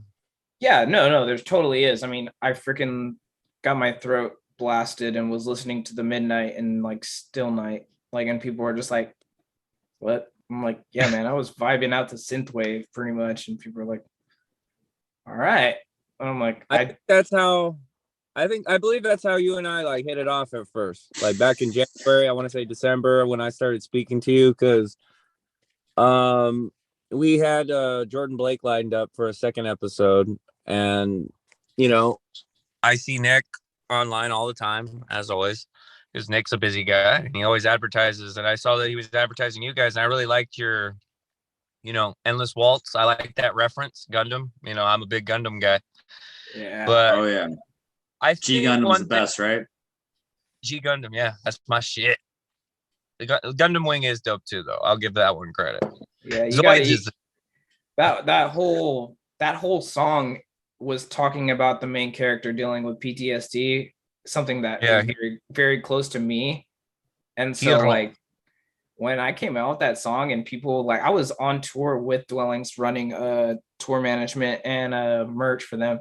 And some guy in LA was like, he knew who I was, and I was like, oh, okay, cool. And he's like, dude, Endless Waltz, dope Gundam reference. And I was like, hell yeah. This is like only the second time I've heard somebody say that. So I was like, the fact that you got that and like you understood like why I was talking about what I was talking about, like Yeah. that I'm pretty was sure cool. Pretty sure that's me you're talking about in LA, because I saw you No, there was another guy. There was another guy before you. you. At one show telling you the same, like, damn. Yeah. That's how I remember. Is that was the Dwelling Standards Strawberry Girls, I want to say. Is that right? Yeah, with Mundo and yeah. I remember because you told me on Facebook to hit you up. You're like, hey, I'm gonna be doing merch. And I was like, yeah, I'll hit you up. And I don't believe we talked about your band like too much, maybe like that reference and shit.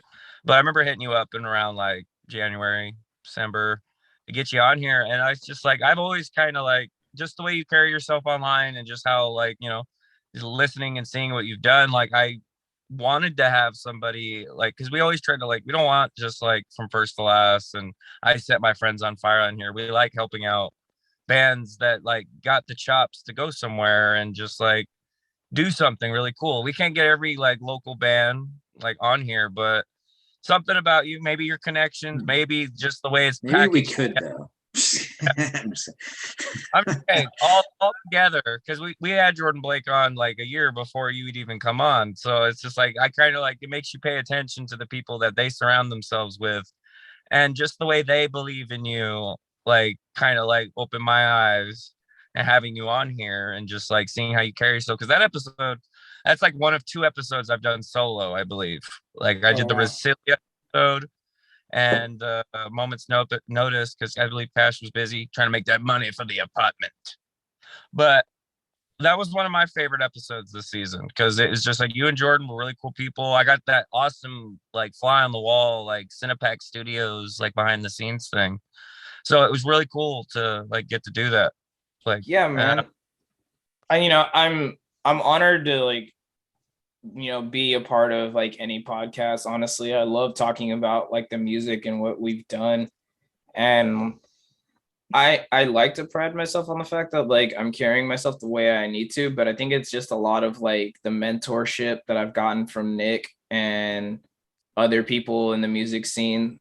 Like they've all kind of given me some sort of insight, and I'm friends with these guys that are internationally known, and I look at myself like I'm just another dude who is doing this. Like I don't really see myself as a big artist, but it's definitely cool to get like the recognition from a lot of different people, and like people reaching out to me and saying like I inspire them, or like, dude, I can't wait for that song to come on my playlist or something. Like those are things I never imagined actually hearing starting any of this. So it's really humbling, and I like to carry myself that way, because like I don't really care how big I get, dude, or like how big AMN gets in general. I think it's just one of those things where it's like, bro, we do this for fun. Like I'm 31 years old. I have zero to prove to anybody other than the fact that like, hey, like I want to like meet you. I want to like see you on the East Coast, and you be like, yo, you're Greg, and we talk and we have a good time. Like that's all I care about. Like it doesn't matter about the money or anything. I just want to be able to go and do these things. That's why I got you on this show, dude, because that's the kind of shit I think, and I believe in that shit. Like, I believe in you. I want Thanks, you to brother. know, because I think that's like kind of been this whole mentality for this whole podcast, honestly, is that we're just like, we're just here to do it, honestly, at this point. Like, yeah, I mean, have I guess fun. there's It's definitely fun. like always hopes for, grander things from this, but like it's like, it was a When we're hobby. It yeah, was when a, fun, that's when it's the most successful. Literally, when this podcast is at its most fun, I'm having a lot of fun today. yeah, exactly. When we're just Like, kind of like, when it doesn't feel like work is when we're like easily at our best. yeah, Oh Yeah. yeah, and when dude. that's my But secret. also when it feels like it's like really valuable work, like we're doing something really good or cool at the moment, then that also feels really awesome too. Dude, that pretty much explains how like I felt last week when we finished the record. Like I was stressing, but also at the same time, like I was hella pumped. Like I was like, yo, it's 6 months later. We finally finished it. And it was like that was a surreal moment. You know, take your time with No, it, it's man. Like I you totally feel that. just having fun. Exactly. I mean, I remember when we first came back, me and Ryan, and I was like pumping out 4 episodes a week. We were just fucking interviewing anyone we could. It was just like, it was awesome then. And just kind of like doing that was really just fun. Just working because you wanted to and because you were really kind of just proud of the stuff you were doing. Yeah, dude. I mean, you guys do a really great job on this podcast, and you know, I did one recently, and it was fun, but you know, I could definitely say that there's a lot of podcasts that I've been on that I'm like, you know, there's little aspects of it that I enjoy, and this is definitely one of the more like ones that I'm like, I find myself laughing on quite frequently, and I'm like, dude, this is sick. Like, it's very personable, so it's like I think I dig it. I think we're just kind of like disarming and we kind of just want to like do it for like we're just obviously doing this for fun more. I mean, like there is a professional side of this for sure, but like we're just kind of like we'd rather shoot shit than be serious, like right, Ryan? Like obviously No, there's stories to have to get, but like I don't know. I mean, Ryan just wants to make sure that if you don't need you're the level of having a professionalism. drum track on a record, if it doesn't sound like a dick hitting the toilet seat, it's not a good fucking drum track. I will always remember that comment. Like, I don't think there's gonna be a day when I don't remember that comment. And I was like, I guess it depends where it's hitting it from, though. Like, is it dropping down? Is it? Yeah. I don't know, man. It's a 9-inch throbber, is what I remember. So, I mean, it's gonna hit something. It's gonna knock someone out. I was thinking about that because that's probably one of the most interesting comments I read on a Reddit about my music that I'm on, and I'm just like, cool. They didn't talk shit about my vocals. Awesome. And it's just like the drum sounded fine to me, serviceable. Obviously, they're programmed, but like, goddamn, that dude was brutal. I was like, that's the most cutthroat, like fucking like biting thing that somebody could say about music, and I just loved it. Dude, Ryan, you left your foggy ass car. Dude, he did. I'm boxing that shit, bro. Do you see these You eyes? were definitely like I could tell even with your like what 48 whatever pixels. No, motherfucker. This shit's clear as fuck. Look, you want to see a lemon? Look at. We can find a lemon. You got that's lemons. Like, I got crystal clear lemons. I'm draping them on my head. Wow. Right.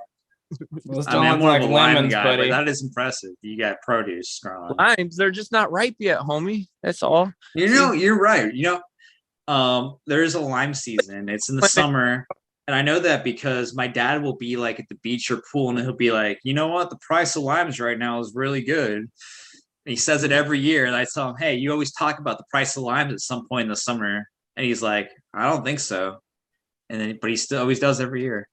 It's that typical dad moment when you're like, price of limes. Oh man, you know what's going on right now, gentlemen? It's the price of lime. It's the lime season, isn't it, my friends? Full back, bro. It's going. But you know, that's a Mexican beer thing because that's what you drink at the beach. It's like you gotta have limes in your beer, not lemons. Lemons don't work with beer, except for English beer, I guess. But Yeah. I'll leave that to Ryan. That's more his area. But yeah, it's limes are for beer in the summer. Limes are for Hell yeah. everything. And that's kind of a cool. I guess what, for dorky dad conversations, that's not a terrible one because it's about drinking. Is that the shit. moon? Is that the moon dough? The moon? The Mundo. Shout out to Ken from Mundo. We did that the entire tour. We Hey, should Cash, definitely interview Mundo at some point. Cash, just like at the end of last season, let's just like shout some people out right now. Let's just shout out cool people. It's like wait, do you remember the reference I did that? It's the MF, what's that MF Doom song where it's not even at the end of the album. It says, what do you do at the end of the album? They go, Matt, and they're like, I don't know what to say at the end of the album. They go, mashed potatoes, applesauce. Yeah. That's how y'all end the episode. So That's how remember that. Yeah, mashed potatoes, applesauce. Yeah. Yeah.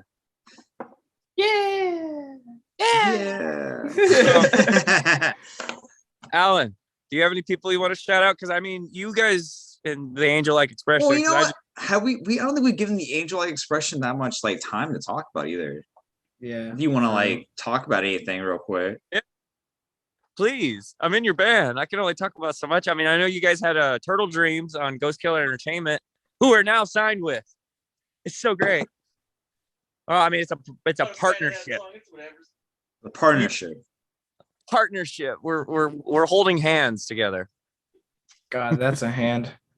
That's a big ghostly hand that Ghost Killer Entertainment's got. It's just big and meaty, but like transparent. Ghost hands. Are we still talking about hands, or are we back on porn? Oh, we're back on porn because we're talking about Ghost Shaft. Man, we should have gotten him off for this. I should have hit him up. I've talked to him. Should I hit him up right now? I'll tweet him. Every episode from a certain point has our theme song, and Ghost Shaft. That's true. He's a part of every episode. He's a part of this, whether he likes it. I'm just kidding. No, Quentin, great guy in Indiana. Like definitely. He did Sad Boy Sam and Boule just now, right? Yeah, he's got Boule out, Keanu DiCaprio. He's got tons of cool stuff with Jay Foobs, who's been extremely helpful to this show. He did that little. Jay Foobs is awesome, and we tricked him with the Rivers Cuomo episode. Yeah, he really thought we had on the show. He's like, why is Rivers audio killing out every time he tries to say something? Well, hey guys, I actually got a dip, but you do. Yo, it has been an absolute pleasure. And, I'll share this when you guys post it because I always love being around with you guys.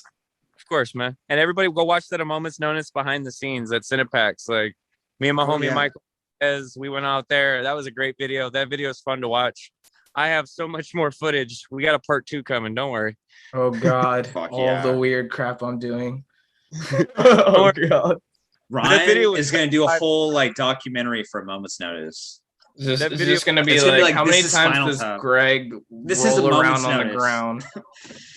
Greg, don't feel bad. That video was 35 minutes originally, and I made it 15. So it was almost an hour before that, but I cut it down just to give him the meat and potatoes, you know? Oh my God, that's so bad.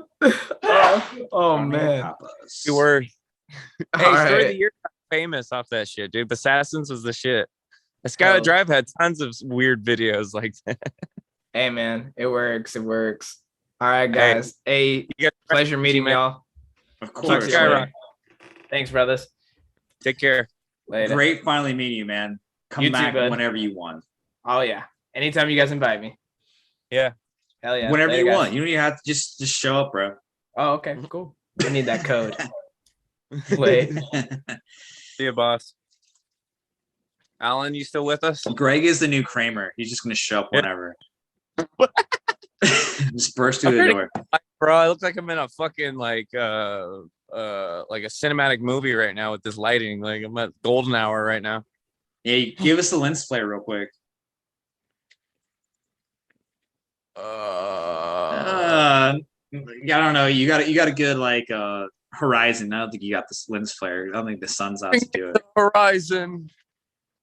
But The I'm moon. going a little bit. I'm gonna go use the bathroom one more time and then we'll resume. All right, y'all can just talk. I don't care. Do what y'all Alan, want. is Talk Alan even band here? business. Are you the new David? David, who's David? That's our old co-host, David and Moses. They were part of season 1 and they did awesome stuff. They're the homies, always will be. Miss those guys. Hope they're well. But season 2, this is pretty much the capper on this season. Like we did MySpace. We went over a lot of MySpace. We experienced. Oh yeah, Alan, why do you sound like you're a million miles away? Oh, it's probably because I have the headset. Dude, Alan's Didn't have the headset on. Real gamer moment right here. And then That's all. Eric, the bassist from the Angel, like, don't do that, man. You're being recorded right now. It's the porn, dude. Are you bringing? Oh. Blurred. He's the bass player. I think I got to make 2 announcements real quick, or actually 3 announcements before we go. All right. Yeah. So first off, VIP playlist with August Ray has been revived under our banner. And so yeah, they're gonna be doing that. They're gonna be dropping like 5 episodes in June, which is really awesome. It was great. It was a great podcast, and we're very glad that he can do this with us. So we're gonna be working with him closely, making sure he gets that, done, and make sure we're gonna basically try to take him to the next level from where he was. Off of that, we're going to be dropping like a new social media for all our social media to combine basically everything we're doing with Ghost Killer on our main demo team page and VIP playlist. So, and any future projects we do. So it will all be contained on one social media on each thing. It'll be called Demo Team Media, and it'll have VIP playlist, Demo Team podcast, and our Ghost Killer stuff and any future projects we do, which we have some things in the works with our Ox guys. And and finally, I will be doing our first in-person interview with Animal Jam this weekend, and it's going to be awesome. I'm going to be sitting there in a tiny room with all 7 or 8, if Austin Cervantes, their manager, shows up, guys. We're all just going to be like, shooting shit early in the morning on Sunday, and we're going to put it on YouTube, and it's going to be crazy. A whole different thing. You're going to see how tall I am, maybe. I don't know. Maybe I'll stand up during it. I don't know. We'll see. But it'll be interesting for sure. And then, maybe Ryan will do something like that soon with, I don't know. What band would you like to interview in person out in Cali? Out in the IE? The Angel-like expression. The Angel-like. That would be a good one. Y'all should just perform a concert and just put it on YouTube. I wish we don't have a clean vocalist. Hey, I mean, we won't go into the nitty gritties about that. Ryan knows what's up with that. I've been trying to learn how to sing just to be like, maybe I can do both. Fill in the blank spaces, Anyways, did I stumble through that announcement well enough, or? I like it. I think you liked it. Yeah, that was real. Good. The more real. Fuck it, we'll do it live. Lens flare. Lens flare. Oh, you did a little one right there. A little lens flare. Yeah, there was a little one. I found it's the second time, man. Okay, so Alan, I've been doing it, man. Yeah. Where does this story all begin for you? For Tail? Everything. Where does it all begin for you? Oh, I hit rock bottom last night in the shower. No, I'm just kidding. Musically, I guess. I don't know. I started writing music when I was like 14, 15, and then I got along. I started writing a bunch of crappy music. It wasn't even like in the genre, and then I just I was kind of like polishing myself off on writing and stuff, and then years later, me and Francisco, the other guitarist, we got together and we just started just writing a bunch of random shit. It wasn't really good material, but it was just kind of like a start of stuff. And then after that, we wrote our first song together, which was World Ends With You. He just gave me like a few riffs. And then from there, I just like wrote everything else. And then we wrote the song. All I had was like a Guitar Pro version of it because that's what I used to write the material, because that's the only way that I can like get everything like together musically. I get like all the instrumentals. I have to do like the drums, the bass, the guitars, and everything. And if I add like any pianos or anything like that, then that's pretty much where I add all the stuff in there. And then so I had to write that, and then I was writing like a bunch of other random songs, but like we never released any of that material. We have a lot of unreleased material because like I'm a big hater of my own music. I'm pretty critical like when it comes to writing. Like as I told Ryan, you know, like I was telling him, he was like, oh, he was showing us that Turtle Dreams was, oh, this is a really, you know, it's your top song right now, and I'm just like, oh, that's like one of my least favorites because it's like I wrote it pretty quick, you know, it's just pretty basic, like intro. Come on. Like I think sometimes Come like people on. As technical Colin technical Firth would prowess- say, the new Batman. I think I think these technical people like yourselves who are very talented as musicians tend to get in their own little head thinking like, dude, it's not complicated enough. It needs to be super complicated to be super You're good. totally right. It I'm reminds going me to do of- that right now. Yeah, I think that's something that does happen, is just like I always think it's crappy, and then like Francisco will be like, oh, that's pretty good material, and I'm just like, I don't know, I feel like I feel like it's not up to par with the rest of the material, you know. So that's kind of where I come from, where I'm just like, I always have to top my like my previous song, and that's what I always kind of feel like I kind of get like a little critical with it, because I'm like, oh, it's not as good as this one. Like I don't feel like people would really like this best one. song in your opinion, then, Alan? What's that? What's your best song in your opinion then? For me, Yeah. damn, I don't know. Like for me personally, the one that I wrote, I don't know if you've heard that one, the Chocolate Daddy one. I feel like that's my favorite and my best one. Chocolate Daddy. Yeah, Say you that know, loud and proud. Chocolate Daddy is the best song I ever wrote. Chocolate rain. it's just very, you know, it's energetic. It's got those really good riffs. They're very like noodly, you know. So like the riffs, you know, as the drummer, you know, the drummer's name's Josh. He'll be like, hey man, just those noodly riffs, you know. He'll be like, yeah man, give me some of those noodly riffs, you know. It's got a lot of that, you know, and I feel like it's just like it's got all the right, it hits all the right things, you know, lyrically. For me personally, I mean, I don't know if you've heard that song, Ryan, but you might probably think the lyrics are a little. I'll Chocolate brush my rain. teeth to that shit. Chocolate Ryan, Daddy. you look like you're in like the Blair Witch Project right now. It does.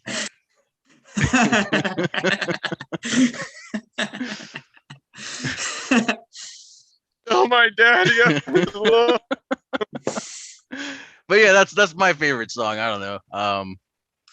Running out of natural light, guys. What do you want me to do? Just go out to the Hollywood Hills and just like, I don't know. What do people do in the Hollywood Hills? Bro, I don't know. We all Californians do. That somebody left on one of our videos. What?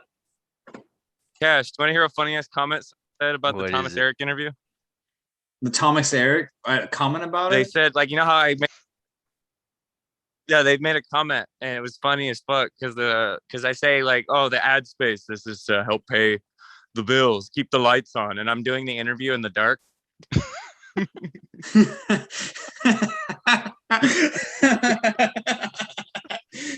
Holy shit! That's actually hilarious. Pay the bills. Keep those bills on. You got to keep those lights on. That's 35 cents worth of That wasn't even your house. That was Arizona. I was Whose lights are you keeping on, Ryan? the bathroom, a public bathroom. I was sitting in the car because like I was in Arizona for like 2 weeks out of April. That was last month. Yeah. I was in Arizona doing I was selling leather vests and like rings, jewelry. Do you have any extra leather vests, might I ask, for a friend that is me? I bought a leather jacket and I bought a denim vest. I had to pay for 2 leather cowboy hats, which was very expensive. Leather cowboy hats are not cheap. And I managed to get one. Probably really warm too, I would imagine. They probably don't breathe very well. No. This is the cool thing about leather, because I'm a leather daddy cowboy now. Like, there's no turning back, bro. Do you know what you mean when you say that? I know what I mean. Trust me when I say this. Look, there's a reason why cowboys wore these leather cowboy hats. That shit blocks out the sun. The sun, Arizona's sun is unforgiving. I live in California. Arizona's sun is mean as fuck. And when I didn't have that cowboy hat on, I felt it. When I had that hat on, it blocked that shit out.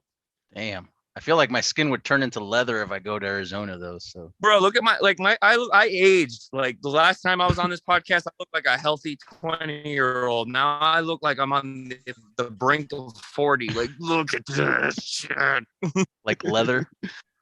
But yeah, Arizona, I've never been to Arizona before. That was my first time. I wanted to like see what touring was like, because I haven't made it in a band to go on tours or be selling merch or stuff like that. I don't have them kind of connections, but I wanted to go see what I've done.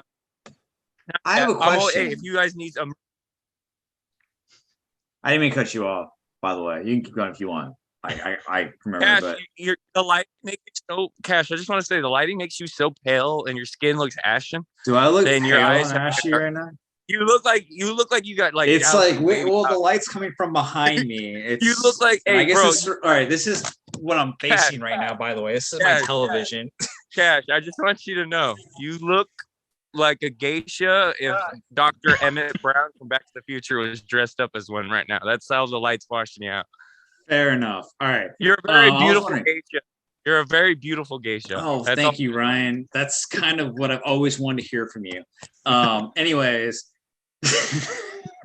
have y'all like actually met each other before? Like, have y'all actually like practiced together in person? Y'all just been doing everything online? Yeah, not yet. I only know this dude from the first time I've ever seen this fool. Are you serious? The AOL chat rooms. Y'all the first time y'all saw each other? I don't think this aesthetic is gonna work. Is what y'all both think in your heads right now. That's Ryan, and then oh fuck, I was fucking choking right now. Sorry.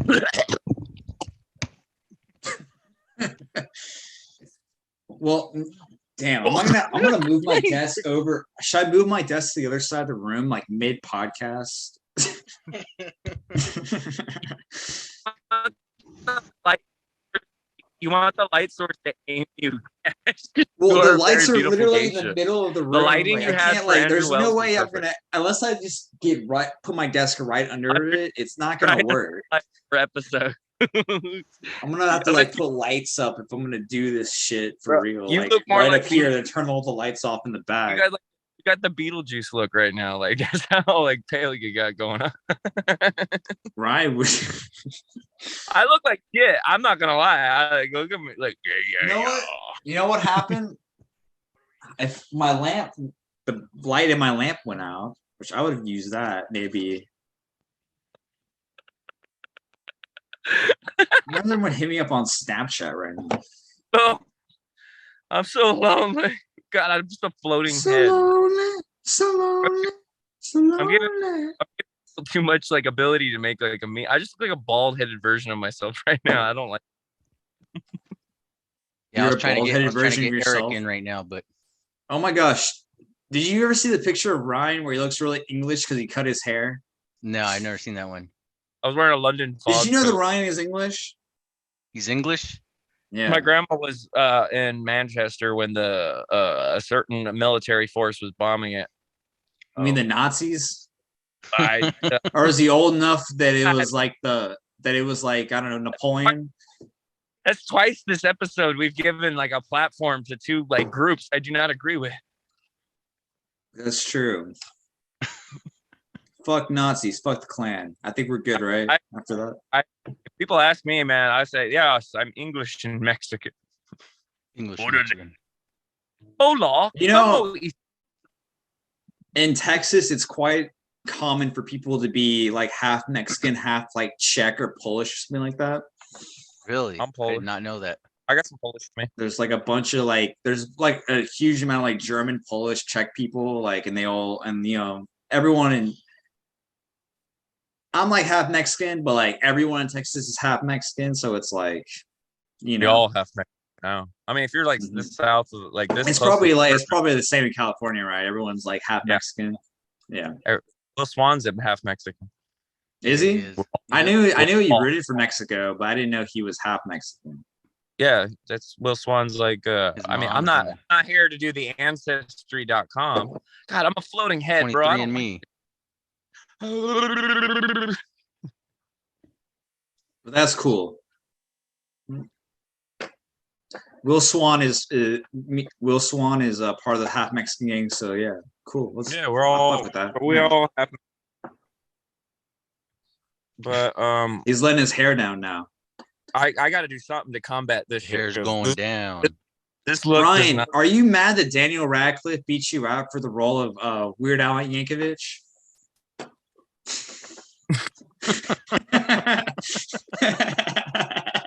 You have to bust out your accordion. Do you is accordion something you think will ever be in the angel-like expression? No, but I have incorporated different instruments. Like I've used a harp. I have I've used, one. Really? Actually, my grandpa does play accordion. I have one. Yeah, I have an accordion. You have an accordion? Yeah. All right. Yeah. I mean, like my brother has one. I would. I mean, I'm not in my room right now, but yeah, I have one. I have a guitar. I have a tom drum. I have a kick drum. I have like three. I think I sold one of my guitars. I have a bunch of instruments. I'm not. I mean, I use Fruity Loops and programming, but I play like a couple, like not proficiently. But if you give me something, Play me you give me play some accordion? Stairway to Heaven. Wait, is it an accordion with piano keys or does it have buttons? I It's don't even buttons. know. Is it buttons? buttons. I've seen some Buttons. people It's getting around with it's those not a things. They're big one. just like, It's a small one. It's like one you see those little guys with a monkey have. You know, like they're all dancing around. Like, Oh, yeah, all right. monkey Fair enough. gang. Fair enough. It's one of them. If I put like a Donkey Kong like I mean- tie on and a little vest, I'm pretty sure my grandpa gave my brother like a real like professional accordion. And like I hope my brother didn't sell it for weed, but he might have. Knowing him. Well, yeah, bro, I would trade some weed for an accordion. Like, why not? Like, fuck yeah, dude. I can get high and I don't play know. this. yeah. don't you what about Enhancing like life. your future music career as an accordionist? I don't know. I mean, You just have want to wait sell and that see. away for I a would- G? Probably a couple of G's, honestly. Yeah, No, but you- let's see. Some If like if I were accordions. to if I were to get back into an instrument and like fully dedicate myself to learning how to use one, it'd probably be guitar just because of how accessible it is. Maybe piano. Like I have You a should play drumstick piano. from honestly. Ben you Rosette. should just so try to like figure out piano. I However you want to can. learn. I would definitely love to like rent a studio or just have like a bunch of instruments in my house and That's just what literally I spend a wanna day do. learning. Just You know learn. how I was saying we're doing there. this for fun. Strike all that. We're not doing this for fun. I want to make money so I can buy instruments and recording Yeah. equipment. Honest, to be honest. He wants to Yeah, to be be able honest- to plug up his accordion into an amp. Exactly. And literally, like when Derek was talking about like, hey, like I'm never gonna figure out these little tricks and shit. Like I'm just gonna play this as hard and as fast and just to my limit. Like that shit was just like, hey, that's literally how I approach. Because I'm not musically proficient. I wouldn't say I couldn't tell you music theory shit, but you give me something, I'll give you something out of it. Like I'll bust my ass until something makes sense. Yeah, Yeah. I think I have to concur with that. I do the same thing. I feel like even when I'm writing this stuff, like I just write it. Like I'm a better composer than I am an actual like a music like a guitarist, I guess. yeah. Oh, yeah. Me too. I guess I write music, and I think the only thing music theory does is it like helps me like cut out what I know isn't gonna work. Basically, is what I use it for. Yeah, because that's the same way I write. I'm just like, all right, I feel like a lot of people are really good. I just stick to just like the writing process because I'm like, I don't feel like I do too good with like, because I feel like a lot of people just kind of do like the same things when they do like guitar work. Like they don't, they just they do just like speed. It's just based on speed. That's all they care about. They don't really care about like the actual composition of the work. Well, I guess the thing that always slows me down is that like I try to use like complicated like jazz chords, I guess. And sometimes that shit works, and a lot of times it doesn't though. Sometimes it does.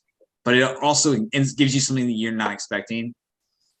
Yeah. But who knows? Yeah, that's kind of like with me. Like I'll experiment with it. Like that's why I like just having like using Guitar Pro, because it's like for me, I'm proficient with it. So it's like I'm able to have both instruments and kind of hearing like what would work, what doesn't work, and then as opposed to having like a second guitarist, they're trying to like, kind of just trying to make something work, because it just becomes like a jumbled mess sometimes. Because I think it's exactly what he said about everybody trying to be like the powerhouse. Like, all right, I'm gonna make my thing work. This person's gonna make their thing work. We're trying to be like the lead of everything, and it's like, I really do think that I feel you. So I guess like, are you the main writer for the Angelic expression, or? Yeah, I write most of the material. Sometimes like I'll have like the other guitarist, Francisco, like he'll come and then he'll just give me like a riff, and then I'll make a whole song out of it. Like he'll just give me like, he'll spark that one idea, and then I'll just go with it, and I just start like, just getting crazy with it, just writing random shit, going back, deleting, writing new stuff, and then adding to whatever he gives me, and then like little next thing you know, like another song is just made. Like I was actually working on a song recently. I just added it with accordion right now. I just want to see what it sounded like.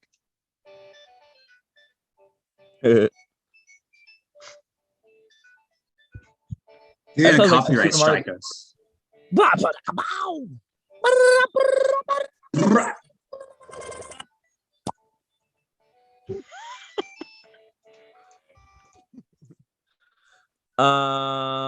It's pretty faint, I will say. I kind of hear a little bit of it. Oh, yeah, I hear some Super Mario Brothers, like fucking like what's that? monkey. Sounds like a Donkey Kong arcade machine. Yeah, that's pretty much what it is. Yeah, Ryan like really is a 16-bit floating stuff. head now, I will say.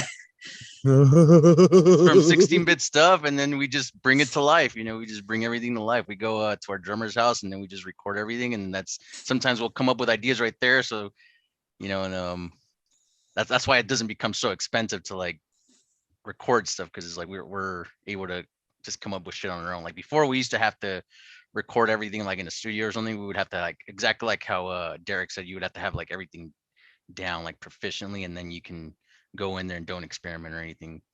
But this way has been more like a streamlined process where we're just kind of able to just make up shit on the spot, and then like experiment even with the vocals. Like we'll go in there, like the cleans.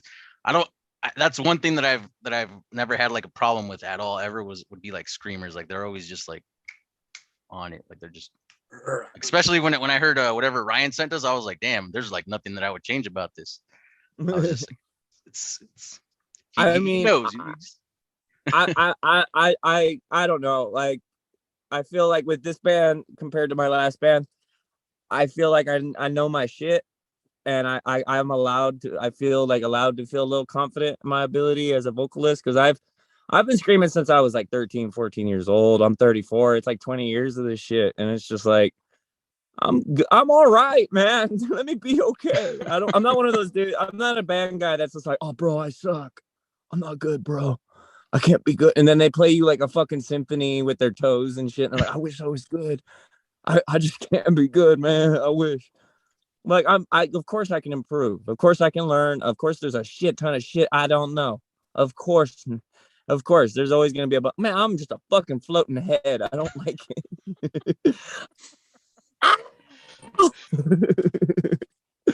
But did you know Ryan was so like such a character when you added him to your band? Oh really? Oh, did I know he was such a character? Yeah, no. I mean, I had seen like a glimpse of the video, the one where he's like eating the rose, or what is it? I don't know. He's like eating something, and he's just doing something. It's just like random, Ryan, like making the eyes. From the my light divide video, yeah. Okay, yeah. You're from eating that something, Ryan, and it wasn't healthy. I'm trying to get Ryan to eat healthy so we can keep this podcast going for the next 60 years.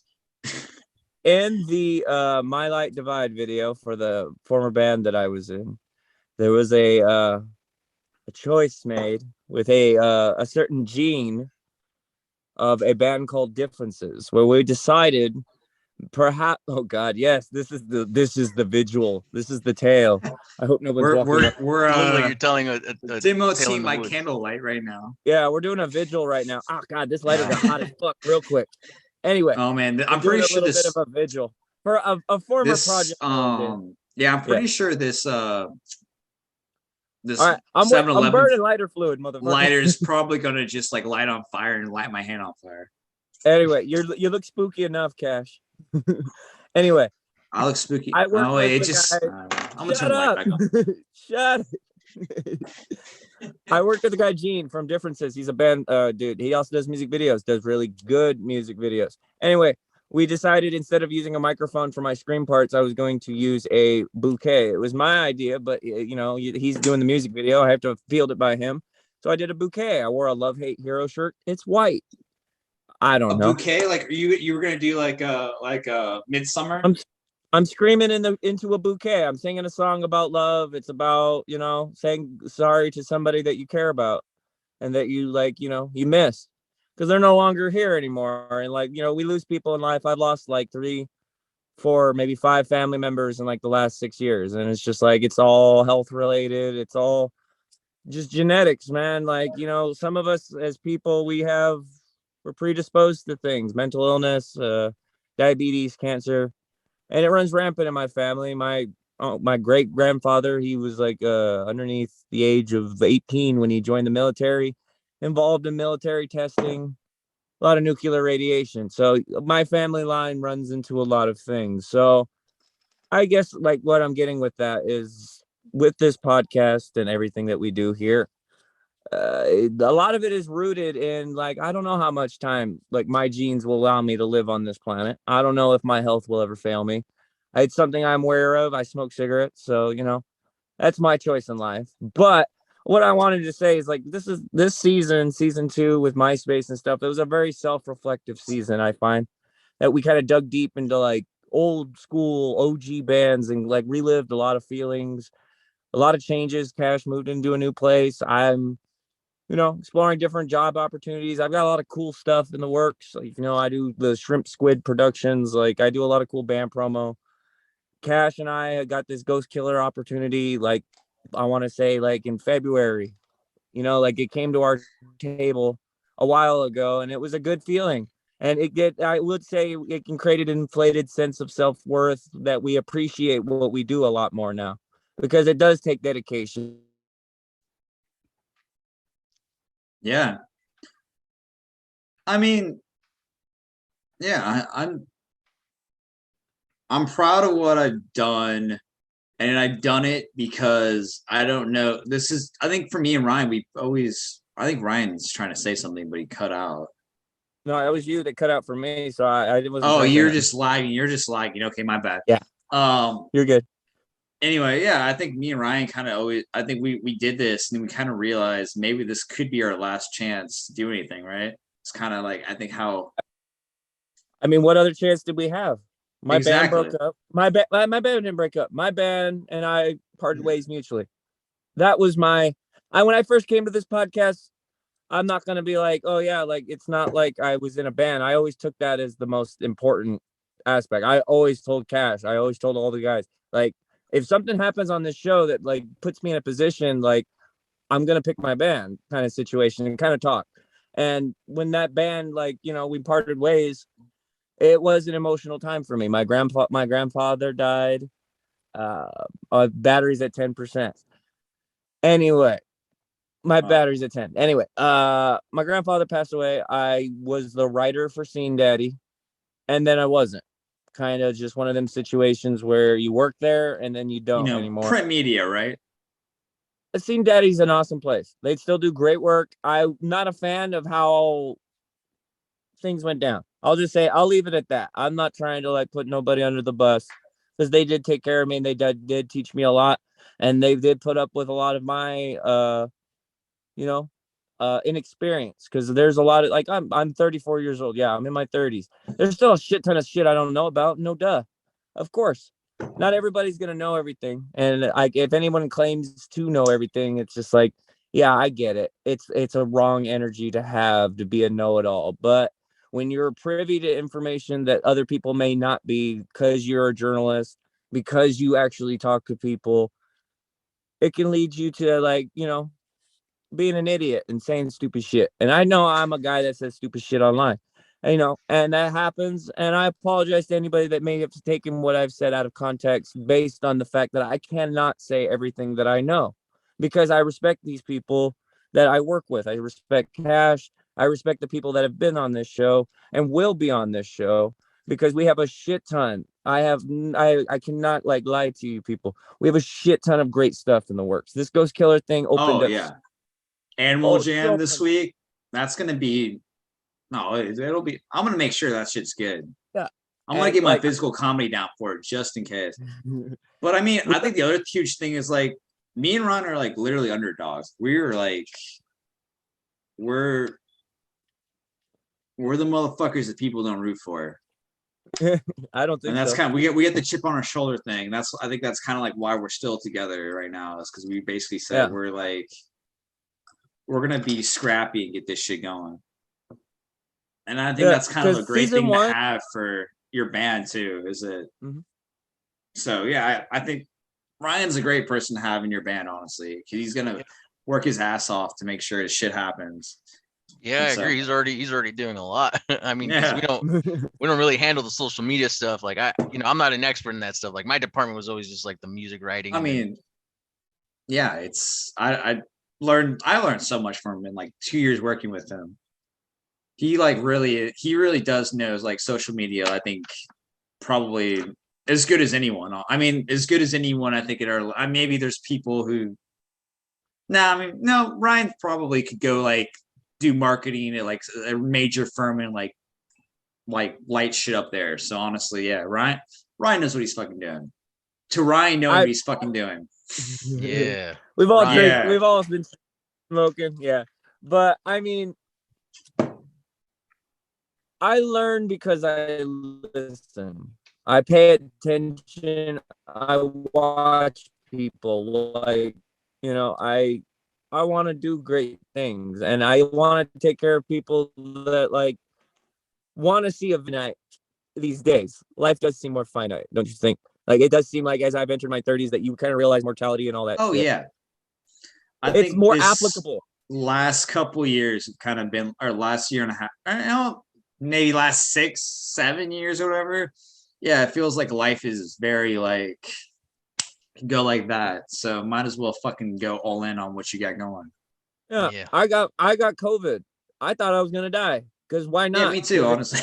I've had I'm gonna die every time I get sick. So yeah, but I think like what the thing with COVID was, they like, oh yeah, 99% chance of living, bro, and it's just like, like what does that 1% take though? You even with that chance, when you do have something like coronavirus, you're gonna be like, well, I don't want to be that 1%. Ryan watches anime. That could be the 1%. You never know. But I'm just saying, with predisposition, I have cancer, I have diabetes in my family line. There are people that have gone. I thought you were saying I have cancer and diabetes right now, so we have to be like God, Ryan. My uncle. Why didn't you say something? I don't have. I knock on fucking wood. I think I'm fit and healthy right now.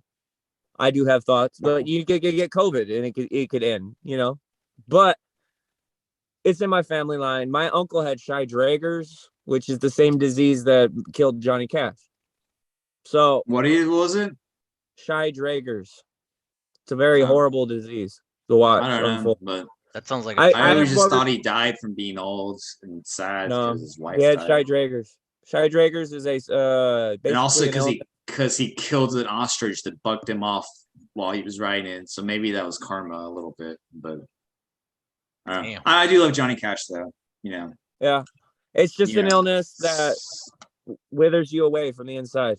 I have watched, cancer does the same thing. It's just an illness that kind of just takes you away. Like my uncle lost his speaking, his body, couldn't walk. And I think he the just grand point we're trying to make though is that like life is finite. So we're just gonna fucking blow this shit out, I think is the whole point, right? Yeah. Yeah. I mean, for season 3, I mean, I don't want, Dropout Kings. I can say this because I can't tell you how many times Dropout Kings have said, yeah, sure, we'll be there. They're busy all the time. They're about to go on tour in UK, but I'm good homies with Adam Ramey. I wouldn't be where I am today if I didn't like be friends with that dude on Facebook. So you better believe we'll have Dropout Kings on this show on season 3. We're gonna be covering So What Music Festival, When We Were Hungry, and When We Were Young, because there's a lot of cool When we were fans. young. I'm trying to be out there that week, so let me just ride in your car, man. I'll sleep in your car. I don't care. Hey, Well, someone give Ryan a ride out to Dallas for So What? So What? South by So And then What? Yeah, do that. yeah, give him a ride out. I can get him a cheap ticket, and yeah, you can stay at my place. And then we'll finally meet, and then it'll be crazy. We'll have pictures of with each other on Instagram, and we'll go meet all the homies. If you're serious, hey, if you have a place for me to sleep, because that's usually my problem, I'll find a way out there. Okay, well, just bring a sleeping bag. You're gonna have to go on the floor, I guess. But I have carpeting, so it's cool. It's gonna be warm. I'm not worried about that. What? I'll buy a couch. Motherfucker. Inflatable. Actually, couch. I do I'll have bring a the couch couch in the I'll living sleep room that on. no one uses. So I guess, I mean, honestly, like, I will get there. Hey, if you're yeah, serious, do it, bro. We'll talk. 'cause We'll talk. hey, We'll get you out here. I said the same shit. Hey, I said the same shit to Brandon on the American Standards episodes, which I think is a huge monumental episode that everyone should watch, that we recorded very early on, but we couldn't release it until we got the Dallas Taylor episode out. Yeah. Also, I had to like bleep out so much stuff. We were talking. Maybe Well, I'll do an uncut version someday of it. What did you bleep out? Just like all the goofy ass wrestling talk? No, all the of the year, all the. Oh, fuck. Yeah, season 3. When we were young. When we were hungry. When we were hungry. So That's probably more our speed, right? Yeah. When we were hungry, right? That's probably what Yeah. they're gonna. we should probably taper our expectations. And you know, I and mean, then season 4 will be Demo Fest, right? Hey, if Coheed and Cambria ever responds to winning that March Gladness poll and retweeting us, we'll make the whole They're on season tour right about now, and then they'll have the Angel Eye Expression open for them, Yeah. Yeah. or But they'll if open for we- the Angel Eye Expression. Hey, the day, like, because that is something that I'm very proud of that we got this season. Is Coheed and Cambria's like attention. That is something that we Actually, worked also very- rest in peace to Trevor from the Black Dahlia murder, because they were when they upset. Who do they upset? I think I don't remember who they upset, but they responded to their win. I'm gonna check that out real quick. It was it was very unexpected. Yeah. Hey, like shout out. Hey, I will always put Black Dahlia. I put Black Dahlia murder on polls for a reason. Blasphemes, those dudes, the fan base has always been polite, always been cool, great people. Their fan base has always been polite. Like I have nothing bad to say about their fan base. They're funny as fuck, and I'm always glad to share their shit. Same with the Between the Buried and Me's fan base. Like they upset Cyanvar. Yeah, Cyanvar on a Swan Core page apparently. And then I thought they were gonna be. I honestly thought they were gonna be Chan too. Yeah, but they didn't quite pull that one off. But yeah, on a Swan Core page, they beat Cyanvar. Because we ain't a Swan Core page. We're a post-hardcore page. Oh, I know. No, trust me, I know. We're exactly the genre we are. We're all core. We're like mall core. We're everything that was sold at Hot Topic and Spencer's core. Like, oh yeah, MySpace core. We're Nintendo core. Crab core. I think we kind of talked ourselves out of the crab core. I mean, no. Attack. No, I love crab core. I mean, I know you hate Attack. No. Hates Attack. Me and Attack have been nothing but cool. Like that one post actually led to us being like chill online. Like I remember I made a post like a month or two ago, and I was like, "Hire me as your meme guy," and they're like, "You're hired." And did you? Like they and you still made like memes comment. for him, I made like one meme, but then they didn't comment on and they it, so I paid didn't you make for another it. one. Fuck. But it gives me something to talk about with them, you know? Something they said to me, so maybe they remember. Maybe we get them on for season 3. Maybe they can continue Dude, the I would love to. MySpace like I look would back. love to But I get think with Johnny season- Frank on. To be Yeah. honest, Johnny Frank. Bill Murray, I think, is one band we've tagged Bill Murray. I don't know how many times and shit. I love that he's guy. been on tour I like still do. all I'll year. tag I him will forever. say he's been on tour. I He's a mean, busy guy. he's a busy guy, and his social media. I think he is very selective about what he does with it because he's like not on Twitter right Yeah. now. I mean, He's he was just he was on Instagram and, like, what's the name occasionally show? Facebook. Yeah. Hey, if the punk rock Who- NBA who's can get he on? him, we can get him. Punk rock NBA. Oh yeah, well, we'll be bigger than Finn McKenzie soon, right? Oh, come on. If we're gonna be on Ghost Killer, we got to be friendlier to Anthony Fantano and Finn McKenzie, so we can lure them into a false sense of security and attack on the behalf of And then Post. kill him. We're not gonna kill No. Anthony Fantano. I promise we will not kill Anthony Fantano. Unless, especially not if he gives the Angelic Expression a good review on their first full length. For Anthony Fantano, come on, Yeah. come on, Melon. Come on, Melon. Look at my McKenzie, lips, Punk Melon. Rock NBA. You want to review our song? See my fucking yellow ass teeth. This podcast was brought to you by Colgate. You know, Colgate is this theme song. We highly recommend you brush your teeth. Yeah, I usually let toothpaste like rest in my mouth and let it like kind of whiten my teeth 5-10 minutes before brushing. Ryan, I don't know how you do all these like little routines you have. You say you like warm up your voice like an hour a day. You be drinking tea all the time. I'm just like, I don't even know, man. Like you just kind of He's gargling. That's how he warms he's up his gargling. voice. He's like, Ryan is gargling. I mean, I can give guys like 5 minutes of my warm up. I won't warm up for 5 minutes in front of you, but I can give you like what I first do. See, what you want to first do is you real quick. Real quick vocal run through for warm ups for Ryan Porter, the screamo bullshit artist. First, what you want to do, clench your teeth together, fill your cheeks up with air, and try your best to hum but sound like a vacuum cleaner.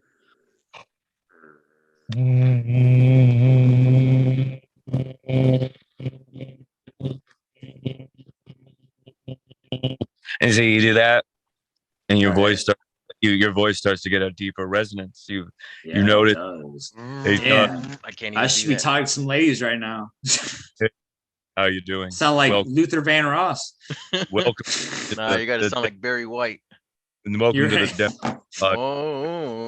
Now imagine if you did. Imagine if you did that for an hour. Ooh, no, baby. Oh yeah, baby. An hour and a half. I'm just but no, see, I try to section it into 3 parts. Like 20 minutes of like humming exercises, kind of go through the solfege scale. If you know what the solfege, that's, you know. And at what point do the women's panties drop? Yeah, when does that part come in? Yeah. When you get to a falsetto, it seems to work for the post-hardcore scene right now. No, that was definitely like 10 years ago. But I don't think anyone gives a fuck about falsettos anymore. Who the fuck's doing a falsetto these days? Head besides Tillian. Head voice, high register. All right, head voice. High like register, what is it? Throat, head voice kind of area is always going to be like mixed chest voice, like with like a little bit of a head voice, kind of what like is you know, hitting right but now. Not but like just straight like falsetto. I don't think that's like I think that's it's not like of Sleeping with Sirens is selling out right now. But I think that's kind of the point that My Chemical Romance is making, releasing a song where the vocals are kind of buried into the mix. Yeah. And they're very like cloudy and they're very like gritty, dirty, messy. That was very interesting. Because they're a punk. Because post-hardcore is they're doing post-rock now. It's post-rock, yeah, but like no matter what they do or say, they're always going to be rooted in post-hardcore. So post-hardcore kids who went to Warped Tour, who watched Fuse TV, who found other bands like The Bled or Reggie and the Full Effect, are going to be like, oh, My Chemical Romance dropped the song. It's a dope song. I like it. And I like the elements that they infused. Because the vocals can sometimes, like when we were listening to Into the Sunset, and we were like, hey, Moses, you like Brian Mays all of a sudden, huh? Like, not Brian Mays. What's the guy from Beach Boys? Yeah, Brian Wilson. Brian Wilson. But when we were listening to Into the Sunset, he does not like. Well, do you remember when he was like, "Is your boy Brian something?" He said the wrong name, and we were like, "What? What the fuck are you talking about?" Brian Wilson. That was Aaron Rossi, who was also on this season. Yeah, well, I mean, dude, I love the Beach Boys, and like, we don't have emo music, and like, we don't really talk about that much. But like, I'm like a big like Midwestern emo guy.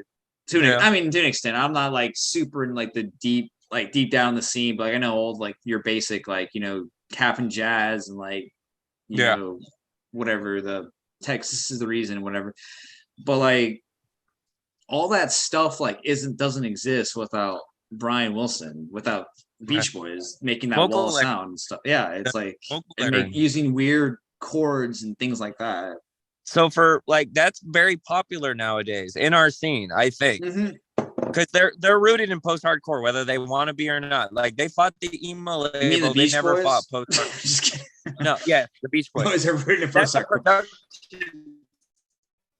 But that's a production technique, correct?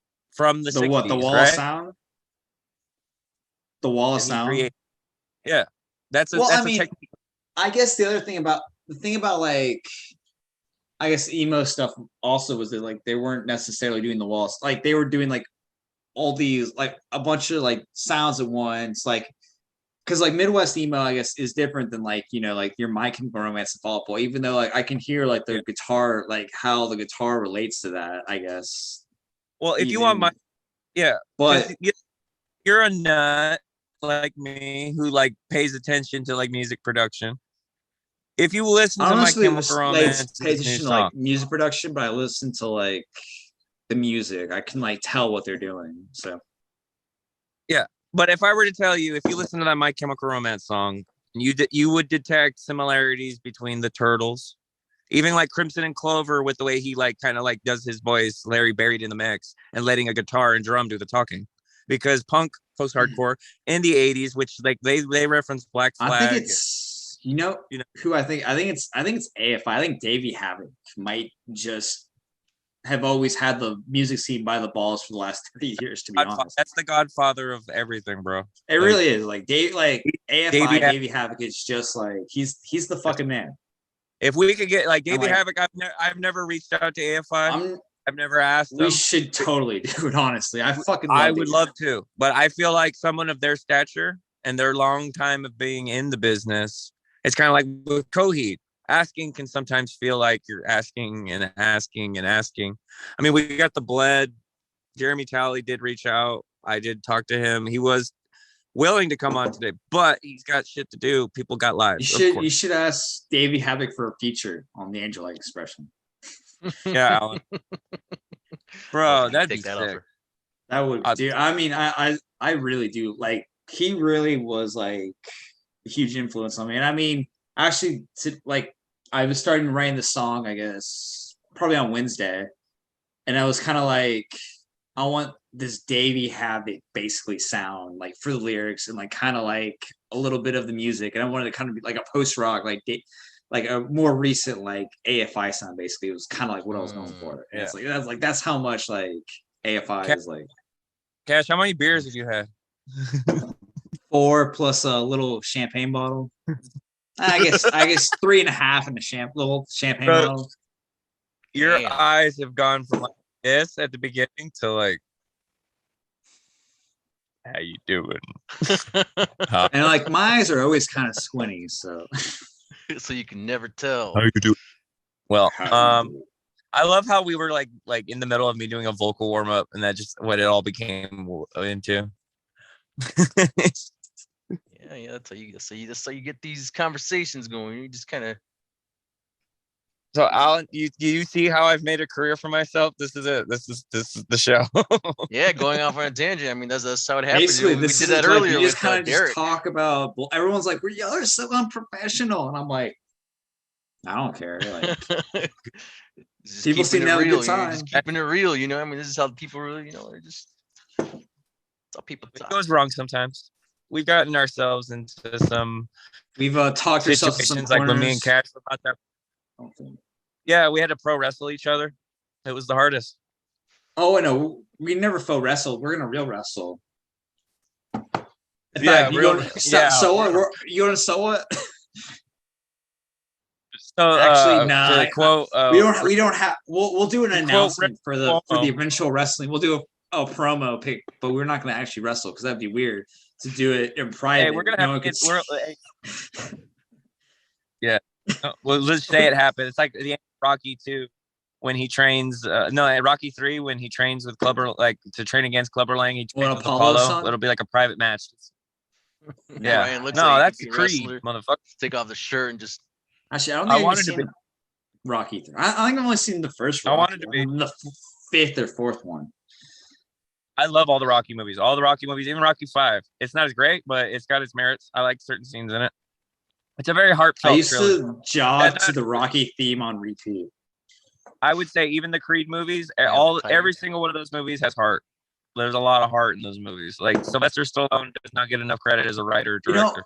You think like you would think like some of those movies, like those action movies, the kind of like classic action movies, you think like they're gonna be like kind of corny and stuff like that. But like I remember watching like Rocky first because I watched it all the way through, I think, when I was like probably 20 or something like that. And I remember thinking like this is actually really just like good movie all around. And like they kind of like get these reputations for because they get like parodied or whatever. And Yeah. I don't know. A lot of them I used to watch a lot end of up Van being a Damme lot better movies. than they actually than pop culture will let you think. I used to watch a lot of Rob Van Dam. What I said, Rob Van Dam, Jean-Claude Van Damme. Jean-Claude, I love Jean-Claude Van Damme movies. That's why I use I him said a lot. Rob Van Dam. And edit the fuck out of it. John Van Damme. Rob That's a Van cool Dam. name too. Who is the other guy? Who is the guy with the ponytail? Rob Van Dam. Oh, Steven Seagal. Steven Seagal, yeah. Yeah, that guy's movies were good too. Like Schwarzenegger, Steven Seagal, Jean-Claude Van Damme, and Oh, look, Ryan's phone died. Ryan's phone died. All right. Yeah. Is it time to wrap it up then? Yeah. It's a good time to Think wrap so? it up. Did you have a good experience on your first? Yeah, that was pretty funny. You know, I didn't know what to expect. You know, I've never really had time to go on the podcast or anything like that, so I never got to experience it. I've never been on. No, I totally get it. I've never even seen like a podcast. I usually watch like, you know, I'm a big fan of It's Always Sunny, and I haven't even watched their podcast. You know, so it's. No, I feel it. It's like, yeah, it's like I don't listen to any podcast besides this one because I basically have to like listen to this one every time we do one.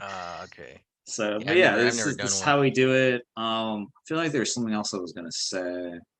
I needed to announce, but you know, I think this is good enough. I guess we'll close it out. Thank you so much for Derek from First to Last, Color of Violins, If I Die First, and Greg from A Moment's Notice. And thank you, Alan, from man. The Angel Expression, man. I'm sure you will be back on soon. Yeah. I'll definitely be on. Just let me know. For sure. Or I'll have Ryan just let me know, you know. And you know what? Maybe we can like we'll scout the waters for like some lead vocalists too, I guess, because we know we're always just talking to people. So who knows? Yeah, it's always funny just kind of mixing it up with different questions, you know, the different people, you know, they kind of react different ways about it. So Exactly. Well, I'm glad you had a good time. I know we can sometimes go on our tangents and like just be talking about bullshit for a long time. Yeah. I mean, that's the funniest things about it. Just talking about Yeah. random bullshit. Exactly. That's how you gotta do it, I think. That's I think what makes life good is some random Yeah. bullshit with some people. Yeah, just keeping So, it real. Exactly. Well, Yeah. I guess we better call this one, all right? Yeah. All right, man. Give Well, yourself a it was good, nice to meet you, man. Yeah, you too. You have a good night. You too, man. Yeah.